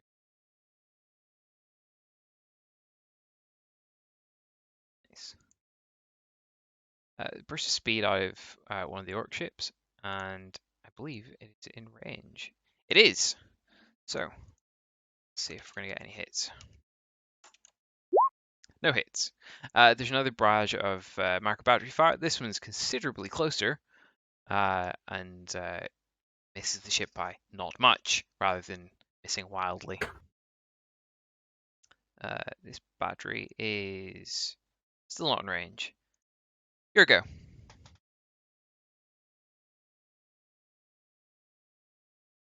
I'm guessing we can't fire backwards. Nope. No, we can fire to the sides and the front.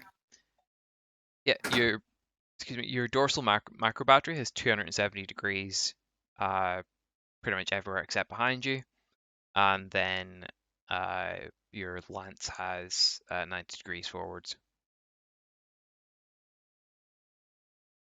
I would shout from the gunnery position that we should put on a burst of speed to get to within the lance battery defences. Sounds fair. What's our Nim. movement, 7? Yes. Or do you want to increase? Yes. If you want to increase the distance you move, you can use flank speed. So the character must make a challenging tech use test, or a flat tech use test, to nurse the ship's engines and push them to their limits. Success means they may move an additional void unit per degree of success. Failure by 2 or more degrees means the ship immediately suffers an engine's crippled critical hit as the engines are strained too hard.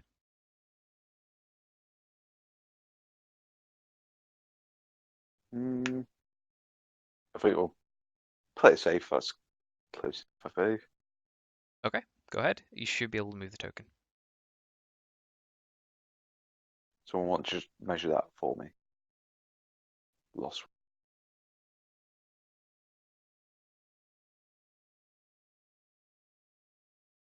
Cool. Sweet. The next orc ship's going to try for a burst of speed. It doesn't fail by almost doesn't. Fuck it does. Fuck's sake. Would make these orc ships so shit. Yeah, so there's 2 orc ships currently out of action.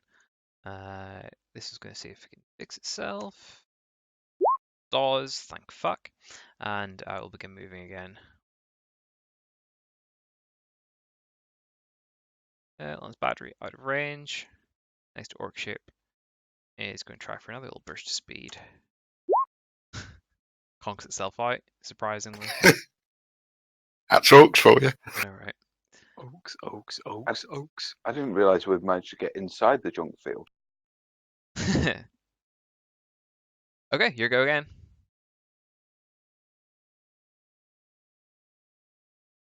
Can we turn around? I would recommend getting just behind the lance batteries and then turning. Are we not in range of the lance batteries? I mean, as in just past them and then turn. Sure. It makes them a target, a closer target rather than us. Yeah, pretty much. Yeah. So right there, and then start to manoeuvre round. I was going to say, you're either moving like your entire distance or half of it. So Could I use an extended action? yeah, which one? Well, does it work for the next round, or is it for that round? For this round, I believe. Which one? Yep, that's right. Just put your backs into it. And that gets us +5 to ballistic test to fire something or emergency repairs or put out a fire, but we're not doing any of that just yet. handy but not relevant in it. Yeah. Okay. Cool. Works.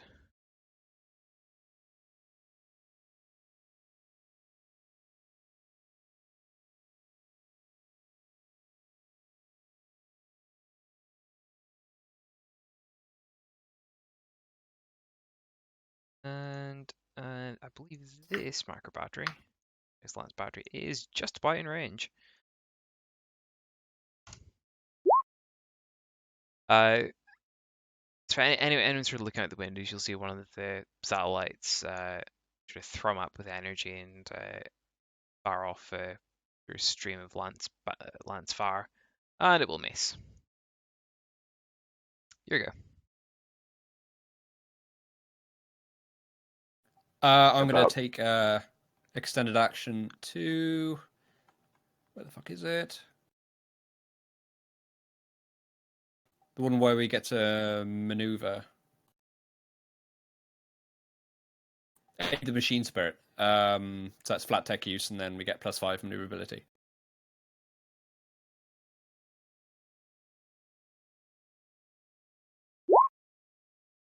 Okay. Does that really do anything for it? So It should help us to turn, shouldn't it?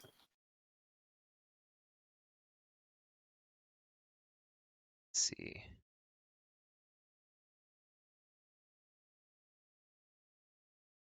So Yeah, that's the idea. so your options is you can straight up just adjust the bearing, or you can adjust speed and bearing.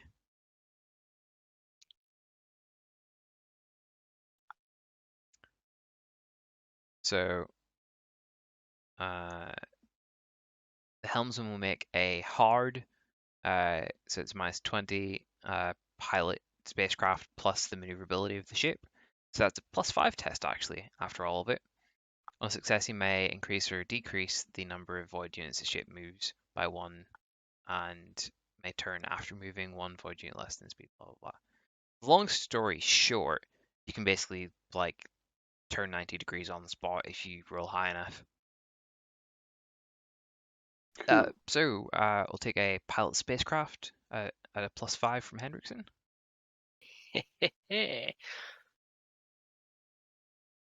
+5, you say? Yep. Can I turn to do it well? Yes, you may. +15. Does the Takers help with that? No, I only passed it barely, so it's only just +5 from me. Okay. In that case, it's a +20 overall then. Now this is pod racing. Oh, Cool. So the ship basically like turns 90 degrees on a dime, and Kobe. yeah. We've already used an extended action, haven't we? Yep. Okay. I am speed. I'll use one next turn.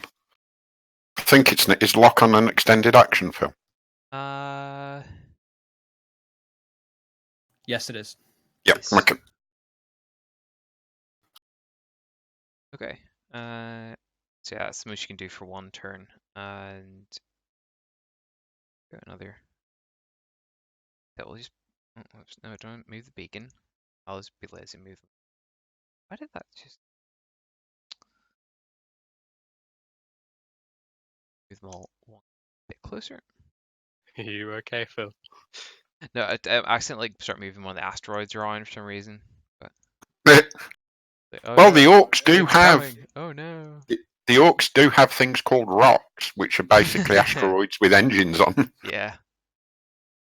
So this last battery is going to have a shot. As scuffed as the orcs are, they are pretty metal.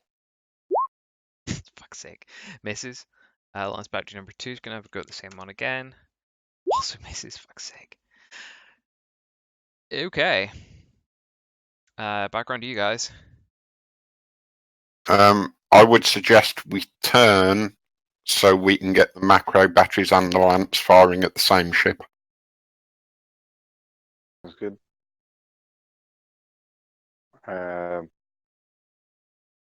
Do I get another? Because we're going to turn 45. I know you're a frigate class, so you can turn 90 degrees. Ah. Bum, bum, bum. Sorry, does the special order come at the end or start of the turn, Phil? at any time really. These like the space battles are, you know, instead of like your normal combat turns are like seconds, like fractions of a second. This is like over minutes and hours if Okay. need be. Right. So it's we're going to be a little bit more lax about it. I was going to say, because of that, so you still have to move at least 3 void units for like half your speed. So yep. Yep. Heroically. Yeah. Are we Hopefully- within range of the ship on the left? That's the closest one, isn't it? Let's see. About 45 degrees. I would say that is in 45 degrees. I would like to use an extended action of lock on. Okay.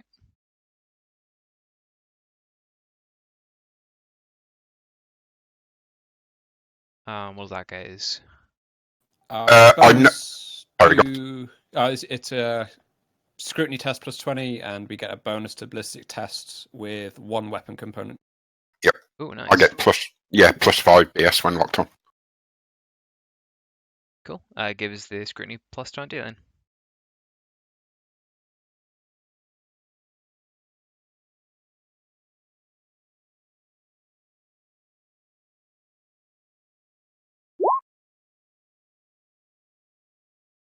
Hang on. Uh, It's saying Lucia because I'm on Garvey or sheet, don't worry. I know. Yeah, you didn't take the box Just a spot. It's fine. text box.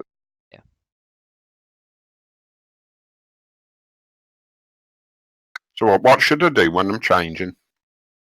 Every 2 additional degrees of success adds an additional plus 5 to the same test. That's plus 15 total.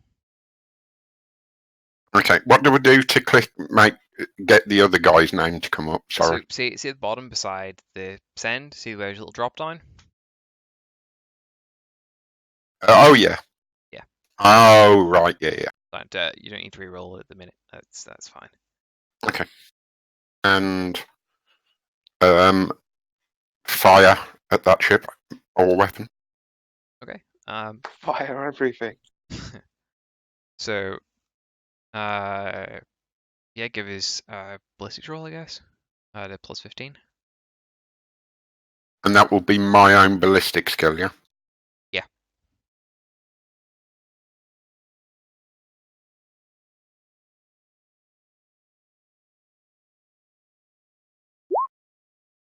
I'll re-roll it. Okay, this is Get to re-roll it anyway. Oh yeah, because of Master of Gunnery and stuff, yeah. So this first roll is for the lance or the macro battery. Macro battery then lance. Okay. Is the way I'll always do it, so. Okay.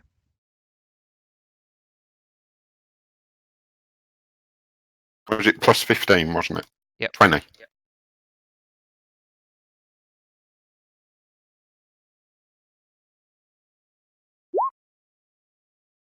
Nice. Okay. And for the lance, same again.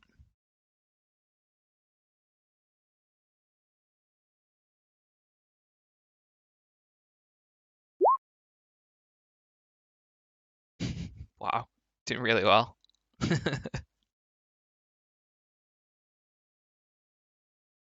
And the automatic reroll.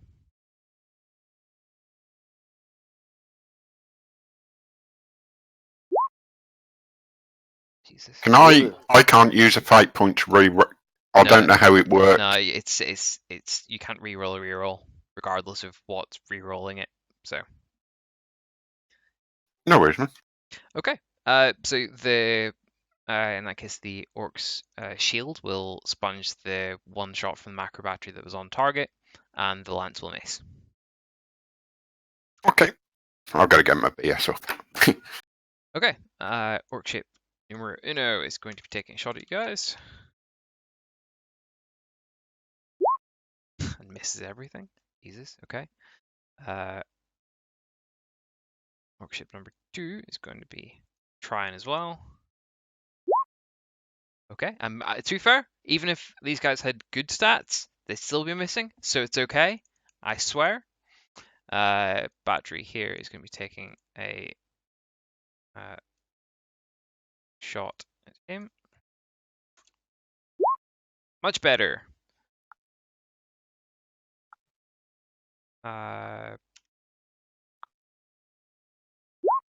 Fuck's sake. Fair enough. You see a couple of like beams of lance fire at the ship. The shield apparently absorbs one of them, and the hull takes the rest of the damage.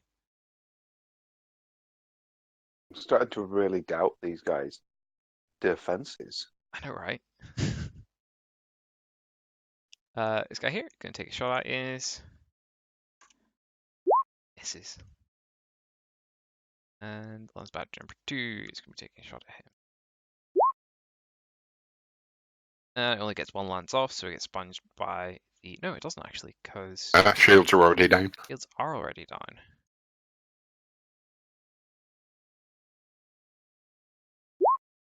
That's a bit better. Cool. Here we go. Need to move at least 3 units. I would recommend distancing from the other two, but closing on the one that's been hit. So kind of turning diagonally down. If you get what I'm... About yon way. If you turn to the left, like, so you're going diagonally. That's it. Yeah. So we can still get the lance and the batteries on the other side to fire, but with distance, trying to distance from the other two. Basically, we're trying to get behind them. To try and get crossfire on them. Meanwhile, Mouse is contemplating actually starting a fire himself just so he's got something to do. Sorry.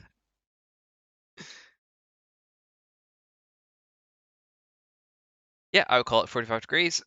I was going to say, if the ship had actually been hit, you might have something to do, but yeah. Can we use the same order again? Lock on? Yeah, go for it. Yeah. Use lock on. Scrutiny plus 20.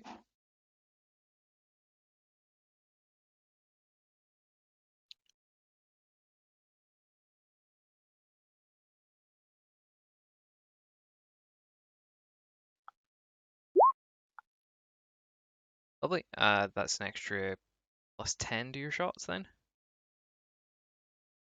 Okay, macro first.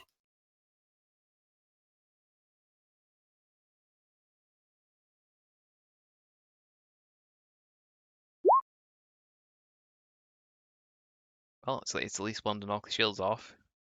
And less battery. Plus 10. Oh, from you as well? Sure. Okay, fair enough. All per round. Plus 20 then, yeah. Thank you, my Lord Captain. Ooh, cool. Is that crit?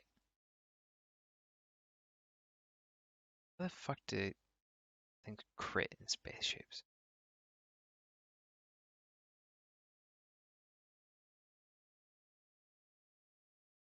Yeah, I'm assuming that's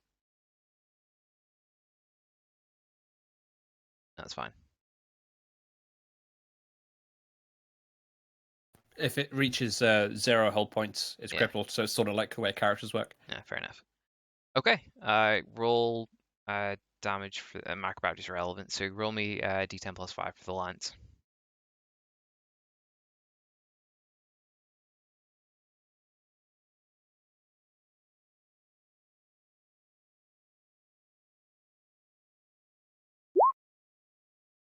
Jesus. Okay. Sorry, God Emperor. Apologies. Feed, demon, feed. Can I re-roll? No, it's not. Maybe everyone wants to reroll damage. I don't know, that's why I'm asking. I don't know. No one's ever asked to reroll damage before. I've always assumed it was just D100s. I'll say no, but I'll check up on that for next week. Yeah, no worries, man. So all the ships moving forward 3. Did it do damage? It did, yeah. Okay.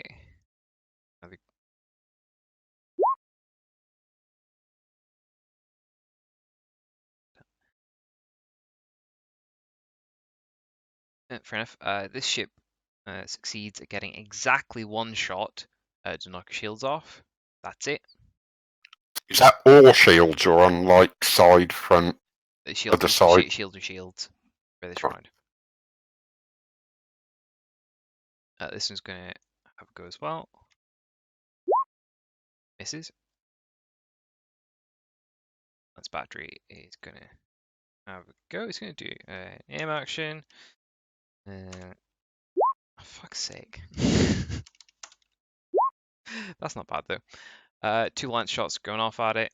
One's getting knocked. And... No, wrong. Jesus fucking Christ. Okay.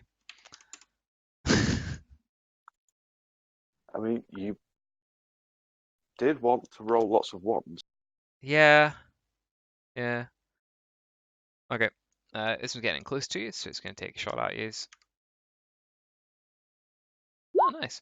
And it's going to get 1 shot off.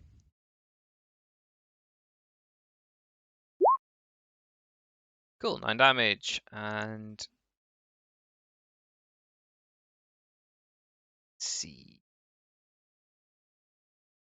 I'd say that's definitely going to be... front armor. And... 17 armor. Sponges.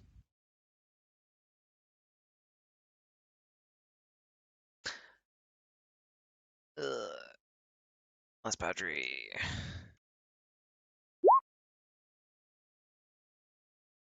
Pass. Nice. So this ship here is basically going to be on fire. And you see it sort of like visibly sort of like keel off to one side a little bit and appear to be somewhat disabled. Your go. Somewhat disabled.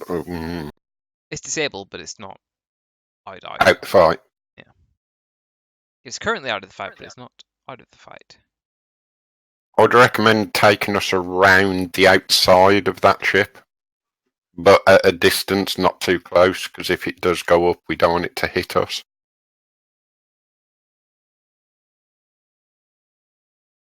So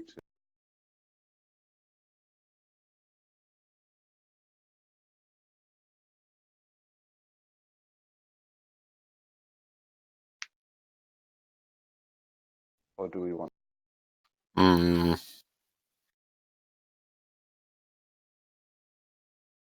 at the I would, get run. yeah, I would probably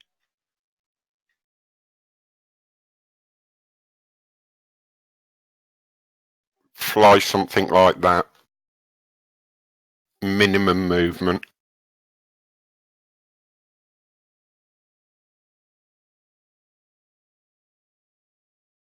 Well, Minimum. make a decision.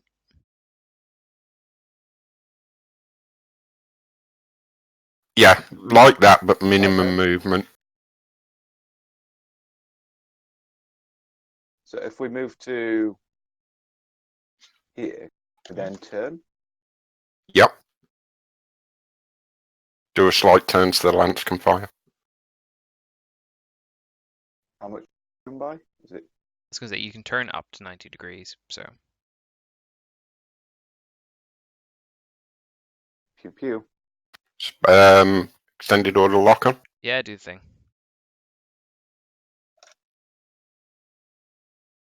Do you think, Gunny? It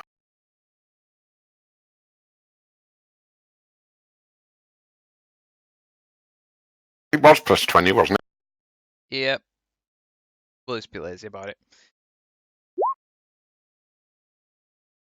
Cool. That's yes. We'll call it yeah. Through your ballistic rolls at plus 25.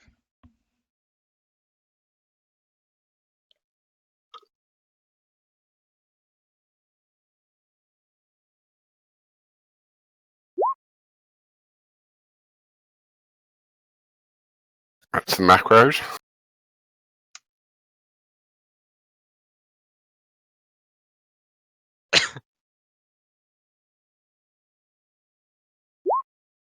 And that's the lance. Fantastic. Ship goes completely kablooey. It'd be dead. One down, Lord Captain. Cool. Next ship is going to do a small turn and come in as if to ram you. Trying to shoot and miss.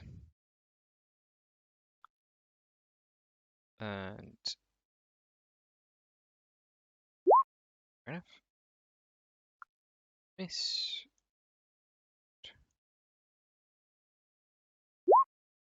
Fucking hell. Reroll that.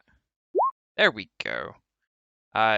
You guys see one of the stations completely annihilate one of the orc cruisers. Apparently, whoever's firing them finally got themselves dialed in. Kick the trainee off. Basically, yeah. Reroll. Much better. The satellite turret, sort of vaguely near you in a quite an abstract sense, gets a shot off. And you see the shields fizzle out in the orc ship. Okay, I would recommend now, as fast as we can, get past it. So turn ever so slightly to the left, and then as fast as we can to get past it so it can't turn enough to ram. Oh, we just draw it. Oh wait, no, we have to. Because even if you move full, I think the macro batteries can still fire, and its shields are down. So basically a slight turn and then move as far as we can, but keeping so the macro batteries can fire. That gives it less chance if it does survive of If you do that, ramming. yes, your macro batteries can fire. They can, yeah. Okay. Extended lock on. We'll skip the lock on for the sake of speeding this up. Just give me Okay. ballistics at a plus 30.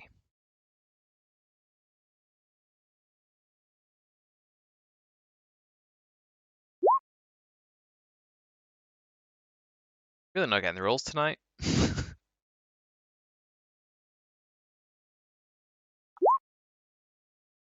Jesus Christ, with a plus 30 I know. twice in a row.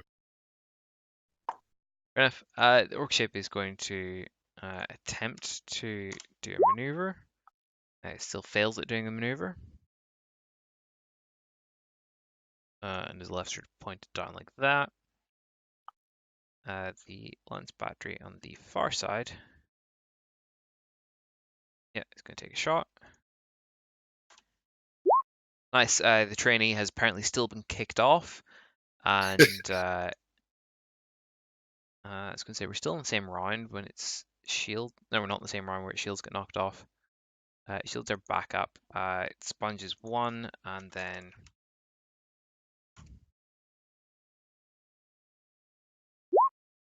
nice. I was going to say, anyone sort of looking out the back will know a massive gouge out of the ship. And satellite number 2. It's going to do better than that. It's going to do better than that. There we go. It's going to finish it off. And be another crippled orc ship behind you. Combat is over. Got on a little bit longer than I wanted. So, As with all things, indeed. apart from one.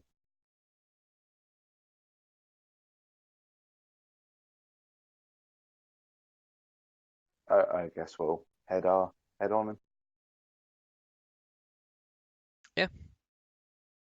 Okay.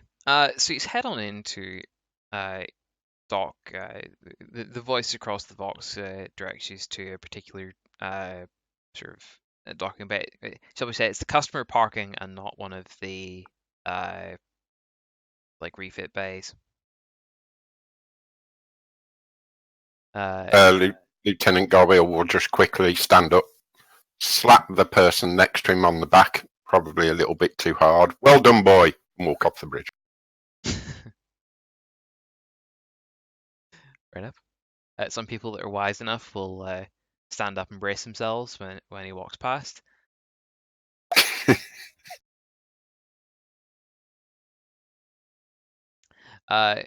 So when you stock up, who will be going to do the negotiations?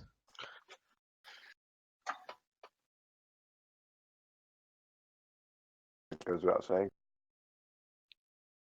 Yes. Who else will be joining? I'll Oh, join I him. will. Lucius will also join for his technical expertise. Fantastic. Okay, we say his role there for simplicity's sake.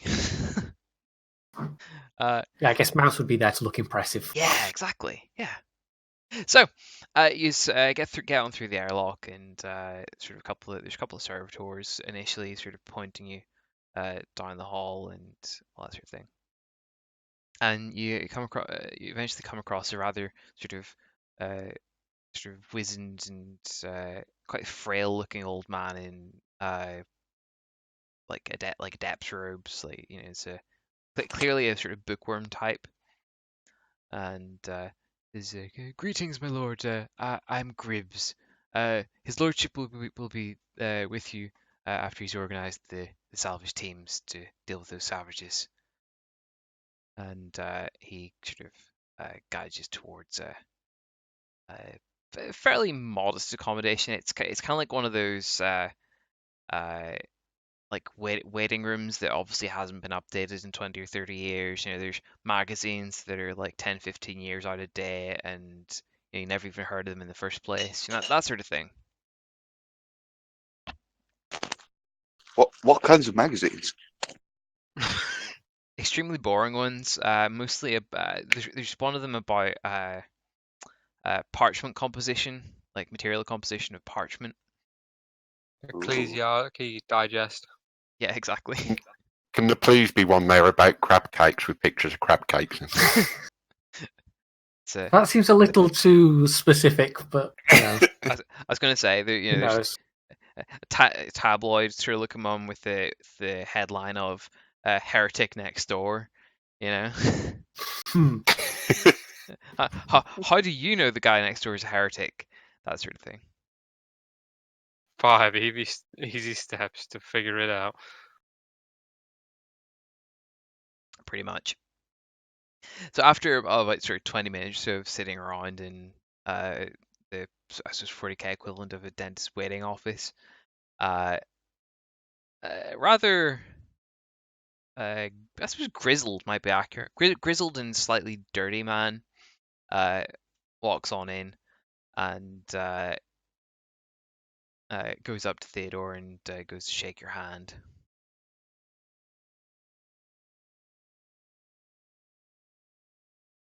You know what? First good impressions. I'll shake his hand. It's like, nice to meet you, Constantine. Yeah, I haven't had any of you around here. My name is Lord Lazarus Pendergast. My family have owned the yard for the last couple of generations. What can we do for you? Well, we were looking to see if we might make a few acquisitions. Okay, and what have you brought us today to fit? See what we can do for you.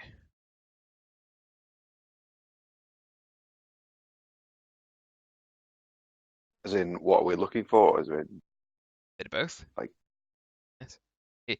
what type of ship do we have? Yes, that as well. Because I want to see if you actually remember.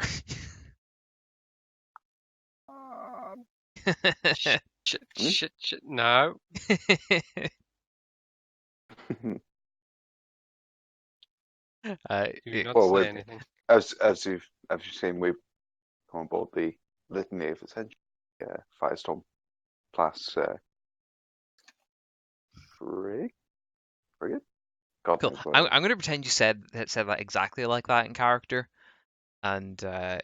he's just going to sort of nod at you and sort of say, right, tell you what, Lord Constantine, you can head on back to the ship, and I can negotiate this with your staff if you prefer.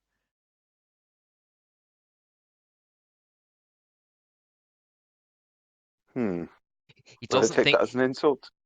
you maybe could.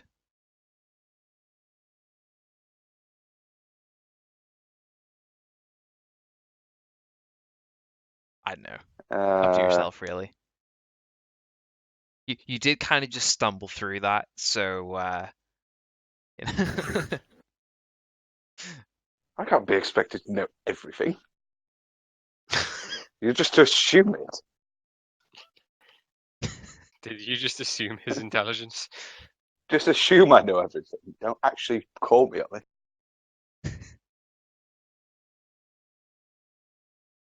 Did you just assume his ship class? It identifies as whatever I said it. Anyway, uh,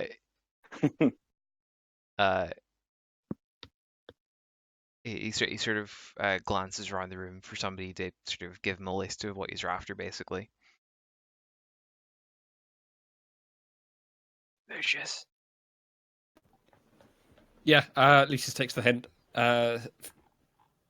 seeing the very quiet, awkward atmosphere that even he can recognise. I guess he would step forwards, handing the list of components that we wrote in the channel earlier, Mhm.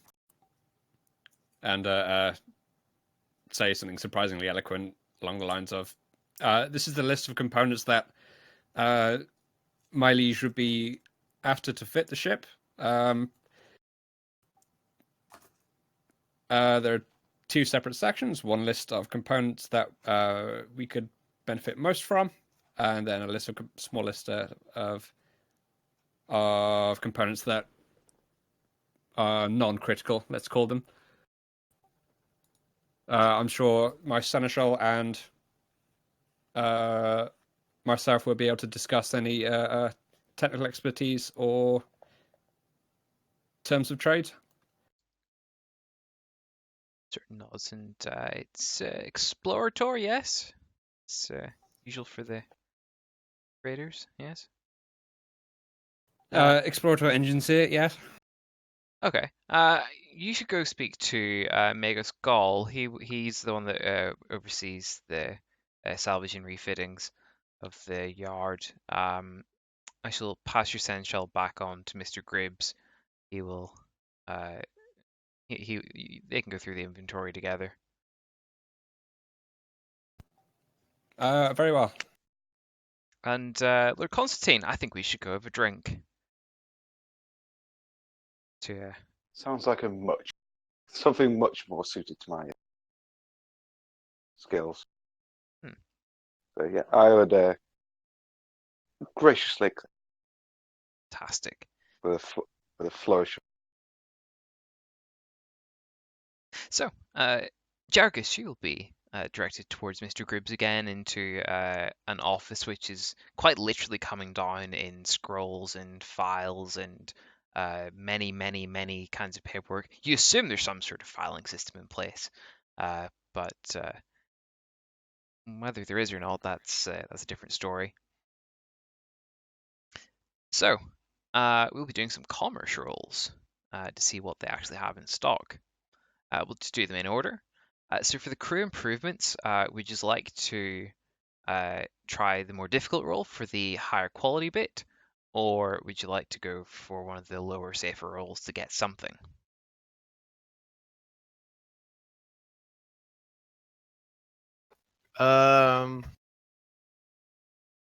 So the average roll is going to be a flat commerce roll, rare at a -10, and very rare for a -20. And who's rolling? Jericus will. Here's your Seneschal. I'll rare. I do a roll for a rare. Going for the rare one then. Okay. So Yeah, the -10. So commerce roll at a -10 then. This is for the rare crew improvements. Obviously, you can reroll any of these you want with your fate points, but Yeah, I'll go for it.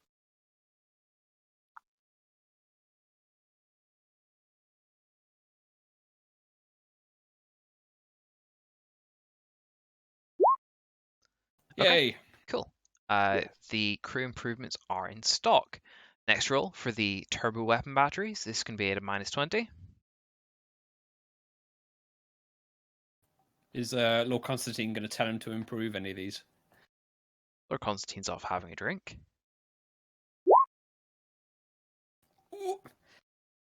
How many fight points you got?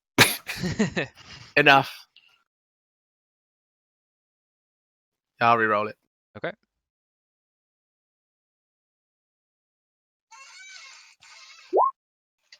Oh, God damn it. No turbo weapon batteries. Vaulted ceilings -10.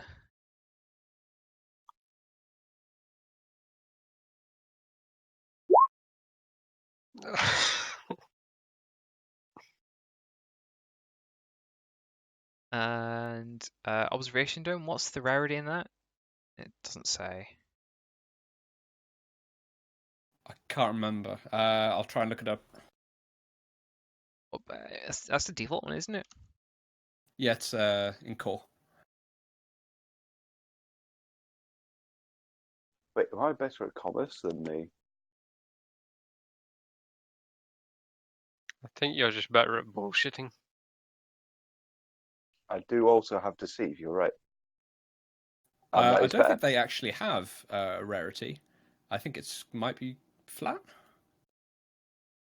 Because it's a supplemental component. Oh, hold on. Where is it?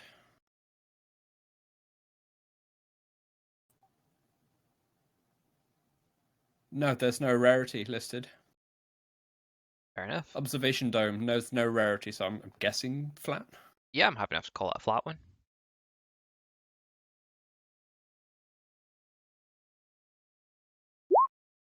Wait. That's too fair. That's one of the more useful ones. So. Okay, so that is yes to the rare crew improvements, no to the turbo batteries, and no to the vaulted ceilings. The wish list. So for the auto temple, gonna make this There's flat. also no rarity. Yeah. I feel this is a bit more advanced though, so I'm gonna call this one a -10. If I could give him bonuses. Oh, yes. You have just instantly made Lucia like you incredibly much. Fair enough. And the crew reclamation facilities. Again, I'm gonna call this a -10. Fuck. Damn it.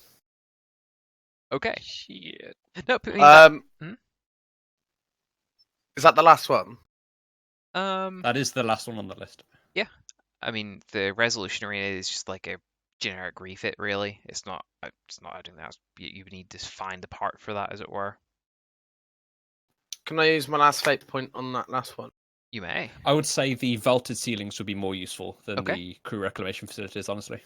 Okay, then. Feel free to reroll the for the vaulted ceilings. That was a -10.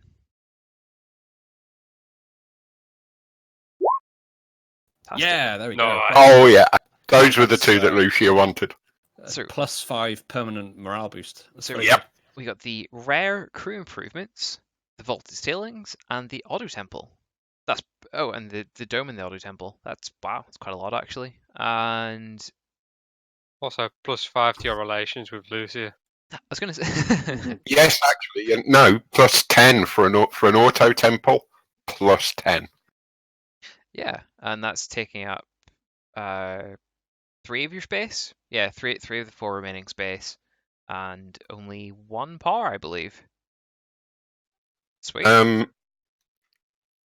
Is he in the room on his own? I mean, just those two. Yeah, just those 2 are in there. The only things that take up space is the auto temple and the observation dome. So that's 2 space. The vaulted ceilings don't require any space, nor do the crew improvements. I thought the vaulted ceilings did. I thought they took up 1 space Yeah. because you're converting like a large section yeah. of the. Yeah, that makes sense. I think I forgot to list it. Also, whilst we're negotiating, could I look down at his desk and look for anything useful, any information?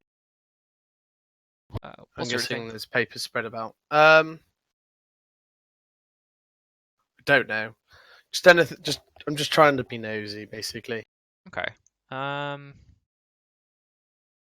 Give me a.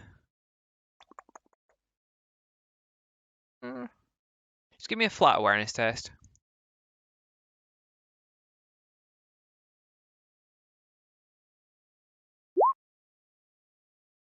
Fair enough. You don't get anything like overly useful. I mean, you see, you sort of glance over a couple of like reports of costings and outgoings and whatnot, and you do realize that the place is absolutely hemorrhaging money. Well, I mean, hemorrhaging might not be the right word, but the place definitely isn't making a profit. Let's put it that way. Okay. Does it say of like? I'm guessing these are memos or something. Would it indicate?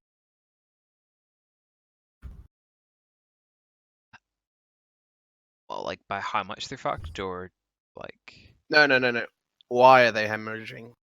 Oh, it's like high maintenance, and like there's not like a huge amount of business, because most people would go to the more reputable shipyards and like Footfall or something like that.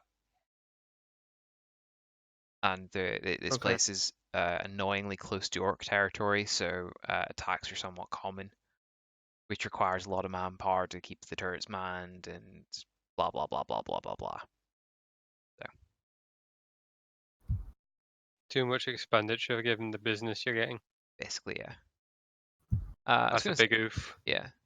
So the total ship point cost, the vaulted ceilings, do they cost? I assume they cost a ship point. I'm looking at them now. It reduces space by 2 for frigates and transports.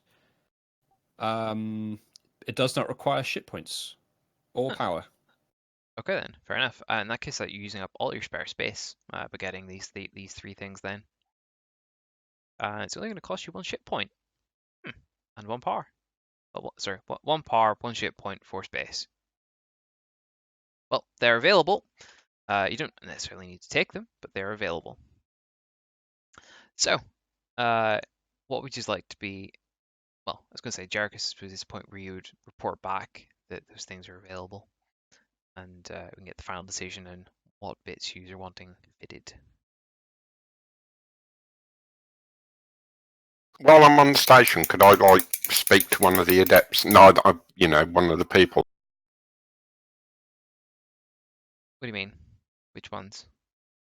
Just one of the people in charge. See if they've got any artifacts recovered from the temples on various ships that could do with being reclaimed in the name of the Emperor and put into a chapel and used again. I was going to say, you don't really find any like members of the ecclesiarchy around. All of the people you bump into, nobody really sort of seems to have claimed anything. Most of them are sort of quite. Most people you're bumping into are quite sort of generic, current expanse people. You know, that little bit disconnected from the Imperium, and definitely aren't the most holy people. I wouldn't say the heretics, obviously, but sort of Yeah. shrug at you and collecting sort of little holy fixtures. Well, it hasn't exactly been their priority. But there is a small issue with your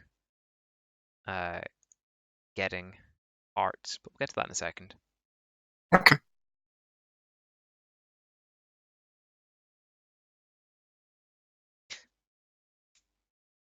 So, what bits are you going to be taking? All 3 of those?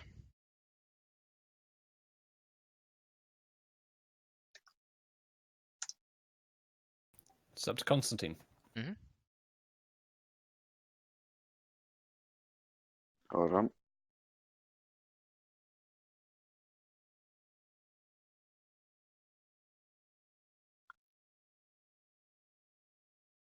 Yeah, sorry about that.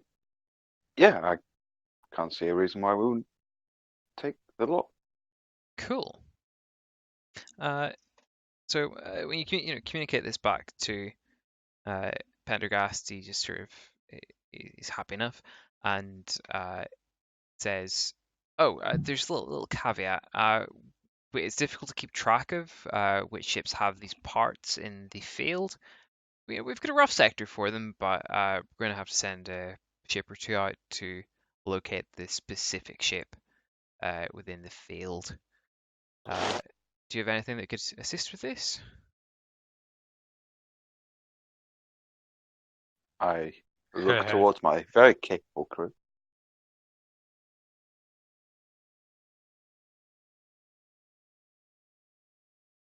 Maybe.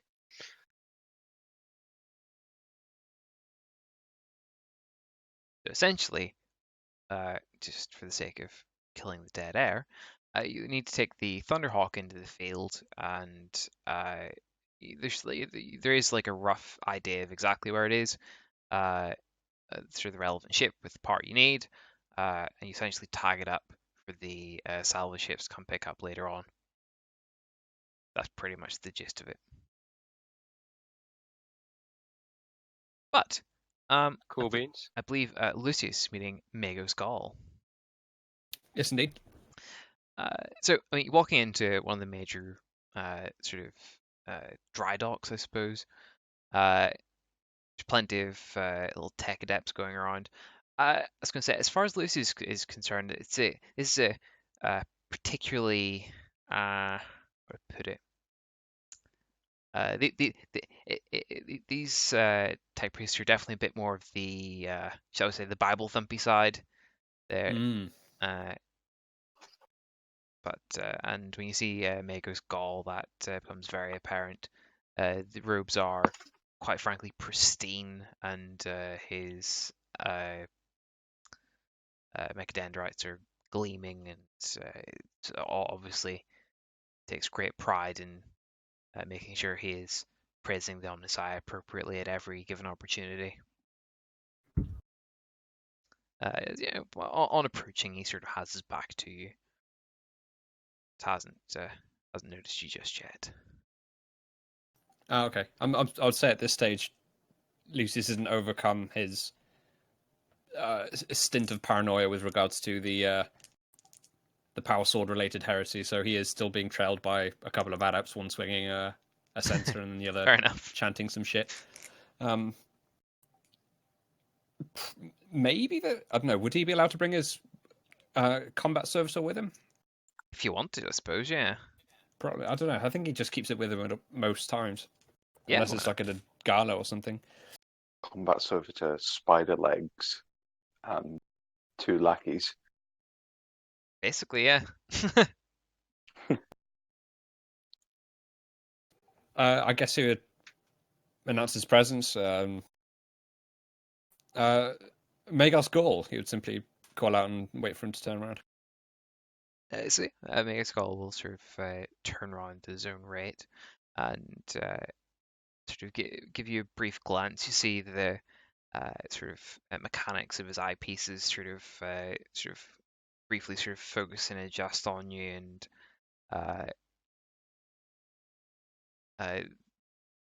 there's a very low sort of hiss of a sort of rebreather, sort of almost sighing, and he simply says, "Explorator, why have you defiled your body with those things?" Referring to your mechadendrites, of course.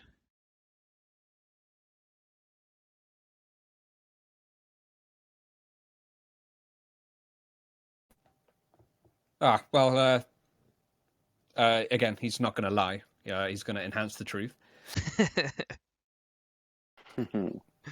The Macadendrites were a gift from my rogue trader and liege. The semantics around them is an irrelevancy. Hmm. And what are you doing at my salvage yard? I'm here representing my liege, Lord Constantine III, for parts acquisition for his Firestorm class ship. What's it called? Litany of Ascension? Mm-hmm. Yeah, that's it. For his ship, frigate class, Firestorm frigate class, Litany of Ascension. I'm here overviewing anything requiring technical expertise, as per my purview. Quite.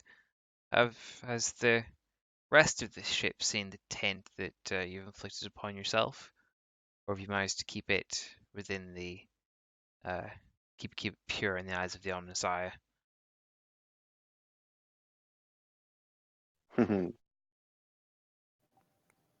No doubt I have the blessing of the Omnissiah. Quite recently, we... oh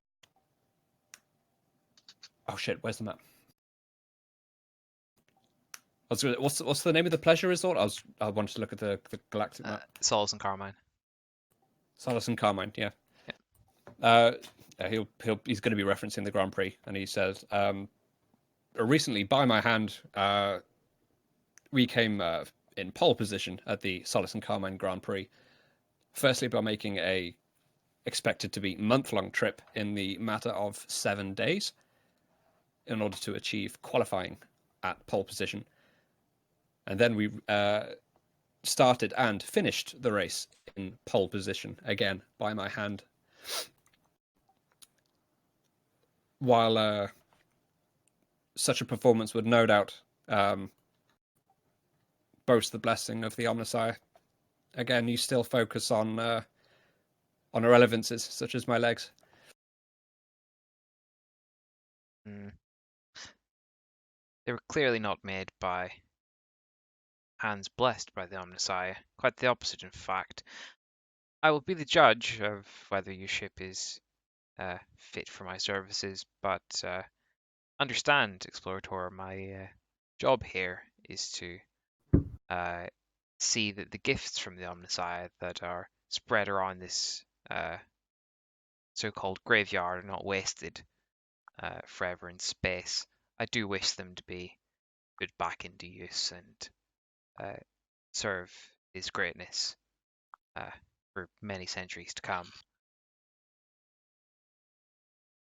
Of course. I would inspect your ship if the so-called lords come to an agreement. Of course, whenever you're ready. Litany of Ascension has been moored. There's a quick sort of chirp of binary over the thing. You catch it that he's summoning several of his sort of lackeys and some sort of apprentices and adepts and whatnot. Sort of come out of the, I was going to say woodwork, the metalwork, and sort of get up behind him. And bouncing back to the dealings in the office, what are you going to be offering, Lord Pendergast, for these parts?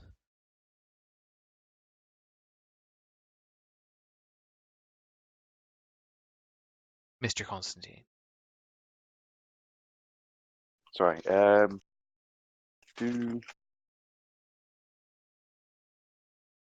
Would I be aware of their dire straits? Would we have had a moment to? If Jericus wishes to call you out for consultation, that is perfectly fair. Yeah.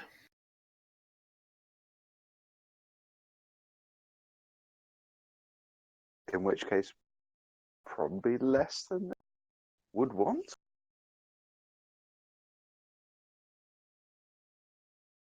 Okay. Well, you are getting 3 parts installed, one of which is getting dragged out of the. Sorry, it's getting cut off some ship, dragged through a field, and put onto yours. There is the crew improvements, obviously, and the vaulted ceilings, which are going to be getting installed. You've also got an auto temple that needs to be. Oh no, so you have to get the crew improvements. Yeah. So it's 4 parts. Going to take probably about a month, to be honest. That would be a fair, especially with the vaulted ceilings. The rest of it, you could sort of go, whatever. You're sort of bolting it on, but the vaulted ceilings is a pretty major job, I would say.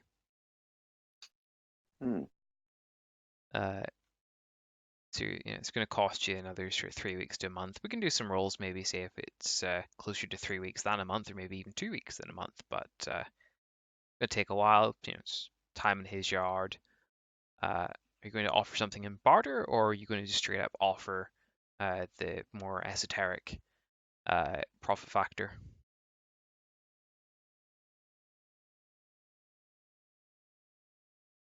Do we have anything that would be worth bartering? Does he like swords? Does he like rare alien artifacts?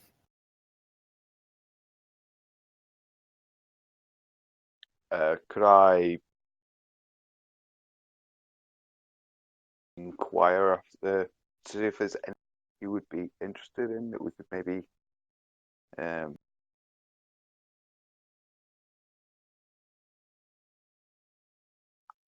see if we have any availability or if anything on board that might take his interest I mean, without giving too much away.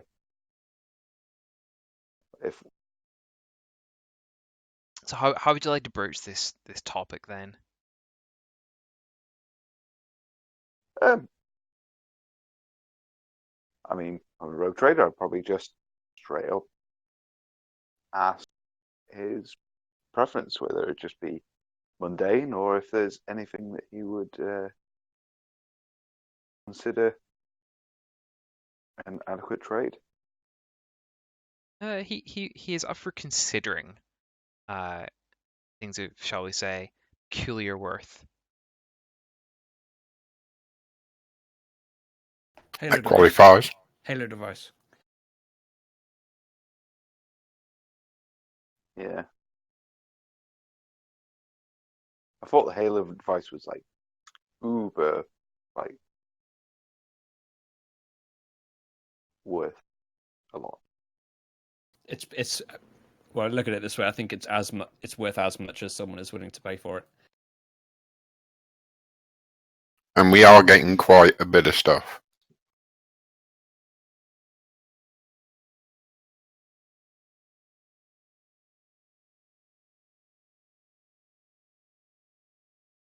Okay. So I'd probably drop some hints that we may have something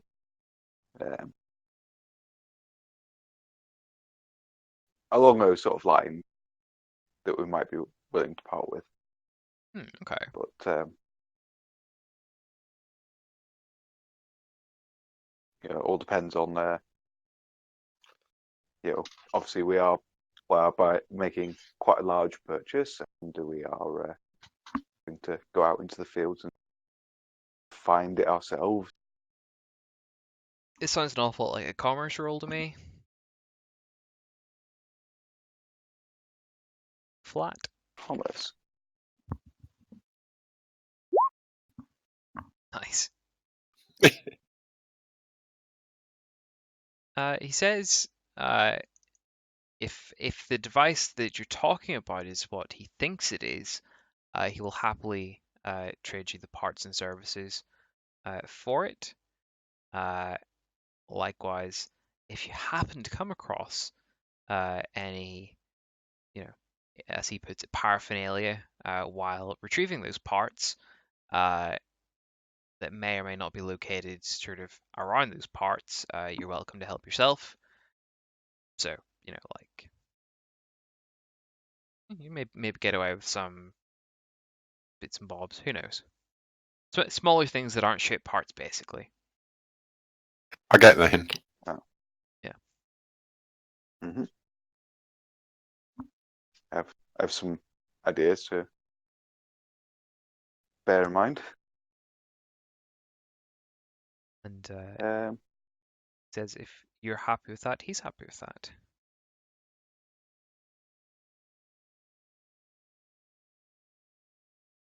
yeah, I agree with that. Fantastic. The man will shake your hand, and so it shall be. Given the time, we will start with the salvaging of the ship first thing next session, and get it refitted and get you on your way for the next arc. Hopefully by the end of next session. Hopefully Garvey remembers where he put the Halo device. Will we get another big bad evil? Uh, That won't die in the second encounter. possibly. But yeah. And can I just say one thing? Mhm. My decision to send Nick the alcohol back off the Lord Captain and send it to the Inquisitor was totally worth. It was, yes. Tell you what. So the total XP is 9,900 at the minute, right? Yep. Yeah. That sounds right. Hmm. Yeah, it is. All right, I'll be generous. Maybe 400 XP, so you can all get like comfortably. Like, there's no way you aren't going to get into rank 3 this session. Then you're definitely 400. You said sorry. 400. Yeah. Well, I need to have a look at the books because I have 1,300 XP to spend. And I know exactly what Kill's going to be going for.